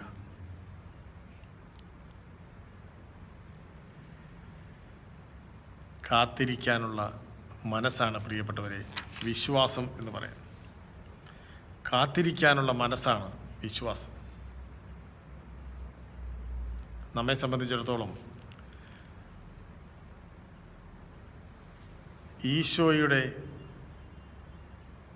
പരസ്യ ജീവിതത്തോടൊപ്പം ചേർന്നാണ് ശിഷ്യന്മാർ ഈശോയോടൊപ്പം നടക്കാൻ തുടങ്ങിയത്. ഈശോയുടെ അത്ഭുതങ്ങൾ കണ്ട് കണ്ണ് തള്ളി എല്ലാവരും കൈയടിക്കുന്നത് കേട്ടപ്പോൾ കൂടെ നിൽക്കുന്നതിലുള്ള ആ ഒരു അഭിമാനബോധം വർദ്ധിച്ചു. എല്ലാ ശിഷ്യന്മാരുടെയും സെൽഫ് എസ്റ്റീം, ആത്മബോധം വല്ലാതെ ഉയർന്നു. നല്ല സെൽഫ് കോൺഫിഡൻസിലാണ് അവരിങ്ങനെ നടക്കുന്നത്. ഈശോയോടൊപ്പം നല്ല ഗെറ്റപ്പിലാണ് നടക്കുന്നത്. വലിയ മഹിമയും പ്രതാപവും ഒക്കെ ഉണ്ട്. ഞങ്ങൾ യേശുവിൻ്റെ ആൾക്കാരാണ് എന്ന് പറഞ്ഞ് നടന്നപ്പോൾ, പക്ഷേ അവൻ പീലാത്തോസിൻ്റെ വീട്ടിൽ തൊട്ട് കാൽവരി വരെയുള്ള അവൻ്റെ യാത്രയിൽ ആരും കൂടെ ഉണ്ടായിരുന്നില്ല. ഗെത്സമൻ തൊട്ടവർ അവനെ വിട്ടുപോയി. പിന്നെ അവനാണ് കൂടെ വരുന്നത്. ഉയർത്തെഴുന്നേറ്റ് കഴിഞ്ഞപ്പോൾ മരിച്ചപ്പോഴും തനിച്ചായിരുന്നു. മരിച്ചു കഴിഞ്ഞപ്പോഴാണ് അകലെ നിന്നവരൊക്കെ പതുക്കെ അടുത്തു വന്നത്. ഒരേ ഒരു ശിഷ്യനും അമ്മയും മാത്രമായിരുന്നു അടുത്തുണ്ടായിരുന്നെന്ന് ഓർക്കണം, യോഹന്നാനും മാതാവും മാത്രം. അങ്ങനെ മരിച്ച് മണ്ണിനടിയിൽ പോയി അവിടുന്ന് ഉയർത്തു വന്നതിന് ശേഷം ഈശോ തന്നെയാണ് തൻ്റെ ശിഷ്യന്മാരെ വിളിച്ചു കൂട്ടുന്നത്. ഓരോരുത്തരുടെ പുറകെ വന്ന് കാണുകയാണ്. എന്നിട്ട് അവരായിരിക്കുന്നിടത്തേക്ക് വരികയാണ്. വന്നിട്ട് പരിശുദ്ധാത്മാവിനെ കൊടുക്കുകയാണ്. അങ്ങനെ ആദിമ ക്രൈസ്തവ സമൂഹത്തെ രൂപീകരിക്കുകയാണ്. ആ ആദിമ ക്രൈസ്തവ സമൂഹം പരിശുദ്ധാത്മാവിനാൽ നിറഞ്ഞു കഴിഞ്ഞപ്പോൾ അവരുടെ എല്ലാം ഉള്ളിൻ്റെ ഉള്ളിൽ ഈശോയുടെ കരുണയും സ്നേഹവും ക്ഷമയും ഈശോ അവതരിപ്പിച്ച മൂല്യങ്ങൾ നിറഞ്ഞു കവിഞ്ഞൊഴുകുകയായിരുന്നു. അവരാരും ഒറ്റയ്ക്ക് സമ്പത്ത് ശേഖരിച്ചവരല്ല. ആദിമ ക്രൈസ്തവ സമൂഹം ഒറ്റയ്ക്കൊറ്റയ്ക്ക് വളരാൻ ശ്രമിച്ചവരല്ല. അവർ ഒരുമിച്ച് വളരുകയായിരുന്നു. അവർ ഒറ്റയ്ക്ക് സമ്പത്ത് ശേഖരിക്കേണ്ടെന്ന് വിചാരിച്ചു. അവരുടെ സ്വകാര്യമായ സമ്പത്ത് കൊണ്ടൊന്ന് ഒരുമിച്ചിട്ട് അവർക്ക് ഒരു സമ്പാദ്യമായി മാറി. അവരുടെ എല്ലാവരുടെയും സമ്പാദ്യം ക്രിസ്തുവായി മാറി. സ്വകാര്യമായ സമ്പാദ്യങ്ങളിൽ അഭിരമിക്കാതെ ഇല്ലാത്തവരുമായിട്ടുള്ളത് പങ്കുവെച്ച് ക്രിസ്തുവിൻ്റെ സ്നേഹത്തിൽ നിറഞ്ഞ് അവരൊരു പുതിയ സമൂഹമായിട്ട് മാറി. ഏതൊക്കെ പ്രതിസന്ധികൾ വന്നപ്പോഴും, എന്തെല്ലാം പ്രശ്നങ്ങൾ ഉണ്ടായപ്പോഴും, അതെല്ലാം തമ്പുരാൻ്റെ തിരുഹിതം നിറവേറുന്നതിൻ്റെ തുടർച്ചയാണ് എന്ന് അവർ തിരിച്ചറിഞ്ഞു. ആ ഒരു തിരിച്ചറിവിലേക്ക് ഉണരണം എൻ്റെ പ്രിയപ്പെട്ടവർ. അതുകൊണ്ട് ഇന്നലെയും ഇന്നും എൻ്റെ ജീവിതത്തിൽ സംഭവിച്ച കാര്യങ്ങൾ തമ്പുരാൻ അറിയാതെ സംഭവിച്ചതല്ല എന്ന് നമുക്കോർക്കാം. തമ്പുരാൻ്റെ തിരുമനസ്സിന് ചേർന്ന വിധത്തിൽ ജീവിതത്തെ രൂപീകരിക്കാം. വിശ്വാസത്തെ എഡിറ്റ് ചെയ്യാം. വിശ്വാസത്തെ ക്രമപ്പെടുത്താം. വിശ്വാസമെന്ന് പറയുന്നത് കാരണം ചോദിക്കലല്ല എന്ന് നമ്മൾക്ക് ഉറച്ചു വിശ്വസിക്കാം. പകരം എൻ്റെ ജീവിതത്തിൽ തമ്പുരാൻ വർഷിക്കാൻ ആഗ്രഹിക്കുന്ന നന്മകൾ നിറവേറുന്നത് വരെ, തമ്പുരാൻ്റെ പദ്ധതി നിറവേറുന്നത് വരെ കാത്തിരിക്കാനുള്ള കൃപയാണ് വിശ്വാസം എന്ന് നമുക്ക് ഏറ്റുപറയാം. ഈ വിശ്വാസം നമ്മളിൽ നിറയാൻ നമുക്ക് പരിശുദ്ധാത്മാവിനോട് പ്രാർത്ഥിക്കാം. നല്ല ഈശോയെ, അങ്ങയുടെ പരിശുദ്ധാത്മാവിനെ ഞങ്ങളിലേക്ക് അയക്കണമേ. ഈ വചനം ശ്രവിക്കുവാൻ സന്മനസ് പ്രകടിപ്പിച്ച എല്ലാ മക്കളിലും നിൻ്റെ വിശ്വാസത്തിൻ്റെ യഥാർത്ഥ കൃപ വർഷിക്കണമേ. കാരണം പറഞ്ഞു തരുന്ന, എൻ്റെ ജീവിതത്തിൽ സംഭവിക്കുന്ന കാര്യങ്ങൾ ഓരോന്നിനും കള്ളക്കാരണങ്ങൾ പറഞ്ഞു തരുന്ന വ്യാജപ്രവാചകന്മാരുടെ പിറകെ പോകാതെ എൻ്റെ കാരണവും എൻ്റെ ജീവിതത്തിൻ്റെ കാരണവും എൻ്റെ ജീവിതത്തിൽ സംഭവിക്കുന്ന ഓരോരോ കാര്യങ്ങളുടെ കാരണവും എൻ്റെ തമ്പുരാനെ നീ മാത്രമാണ് എന്ന് വിശ്വസിച്ചുകൊണ്ട് എൻ്റെ ജീവിതത്തിൽ ഇന്നോളം സംഭവിച്ചതെല്ലാം നീ അറിഞ്ഞായിരുന്നു എന്ന് മനസ്സിലാക്കിക്കൊണ്ട്, നീ പതുങ്ങിയിരുന്ന് ആക്രമിക്കുന്ന കോപാക്രാന്തനായ ദുഷ്ടനായ ദൈവമല്ല, ക്രൂരനായ ഒരു രാജാവല്ല എന്ന് മനസ്സിലാക്കിക്കൊണ്ട്, പൂർവികരുടെ ആരുടെയും പാപത്തിൻ്റെ പേരിൽ എന്നെ നീ ഒരിക്കലും ശിക്ഷിക്കുകയില്ല എന്ന് മനസ്സിലാക്കിക്കൊണ്ട്, എൻ്റെ ജീവിതത്തെ നിൻ്റെ തിരുഹിതം പൂർത്തീകരിക്കുന്നതുവരെ നിനക്ക് സമർപ്പിച്ച് നിൻ്റെ തിരുഹിതമെന്നിൽ നിറവേറുന്നതുവരെ കാത്തിരിക്കാനുള്ള കൃപ ഈ പാപികളായി ഞങ്ങളിൽ വർഷിക്കണമേ എന്ന് ഞങ്ങൾ പ്രാർത്ഥിക്കുന്നു. പരിശുദ്ധയമ്മേ, ഞങ്ങൾക്ക് വേണ്ടി മാധ്യസ്ഥം വഹിക്കണമേ. പരിശുദ്ധാത്മാവേ, ഞങ്ങളിൽ വന്ന് നിറഞ്ഞ് ഞങ്ങൾ ശ്രവിച്ച ദൈവവചനത്തിൽ അടിയുറച്ചു വളരുവാനും ഞങ്ങളുടെ സ്വകാര്യ ജീവിതത്തെ സ്വാധീനിക്കുവാനും ഞങ്ങളുടെ സ്വകാര്യ ജീവിതത്തെ ഈ ഒരു ദൈവവചന ചിന്തയ്ക്കനുസരിച്ച് ക്രമപ്പെടുത്തുവാനും അങ്ങനെ യഥാർത്ഥത്തിലുള്ള ക്രൈസ്തവ സമൂഹമായി ജീവനുള്ള വിശ്വാസം തുടിക്കുന്ന ഹൃദയങ്ങളുള്ളവരുടെ കൂട്ടായ്മയായി ആദിമ ക്രൈസ്തവ സമൂഹത്തെ പോലെ പരസ്പരം സ്നേഹിച്ചും പരസ്പരം വളർത്തിയും പരസ്പരം ജീവിക്കാൻ കൊതിപ്പിച്ചും പരസ്പരം താങ്ങായും തണലായും കാവലിരുന്നും ക്രിസ്തുവിൽ വിശ്വസിക്കുന്നവരുടെ കൂട്ടായ്മയ്ക്കുള്ളിൽ ക്രിസ്തു ജീവിക്കുന്ന അനുഭവം തിരിച്ചറിഞ്ഞ് വളരുവാൻ കല്യാൺ രൂപതയിലെ കത്തീഡ്രൽ പാരിഷിനെ അങ്ങ് അനുഗ്രഹിക്കണമേ. ആമേൻ. ഈശോ മിശിഹായ്ക്ക് സ്തുതിയായിരിക്കട്ടെ.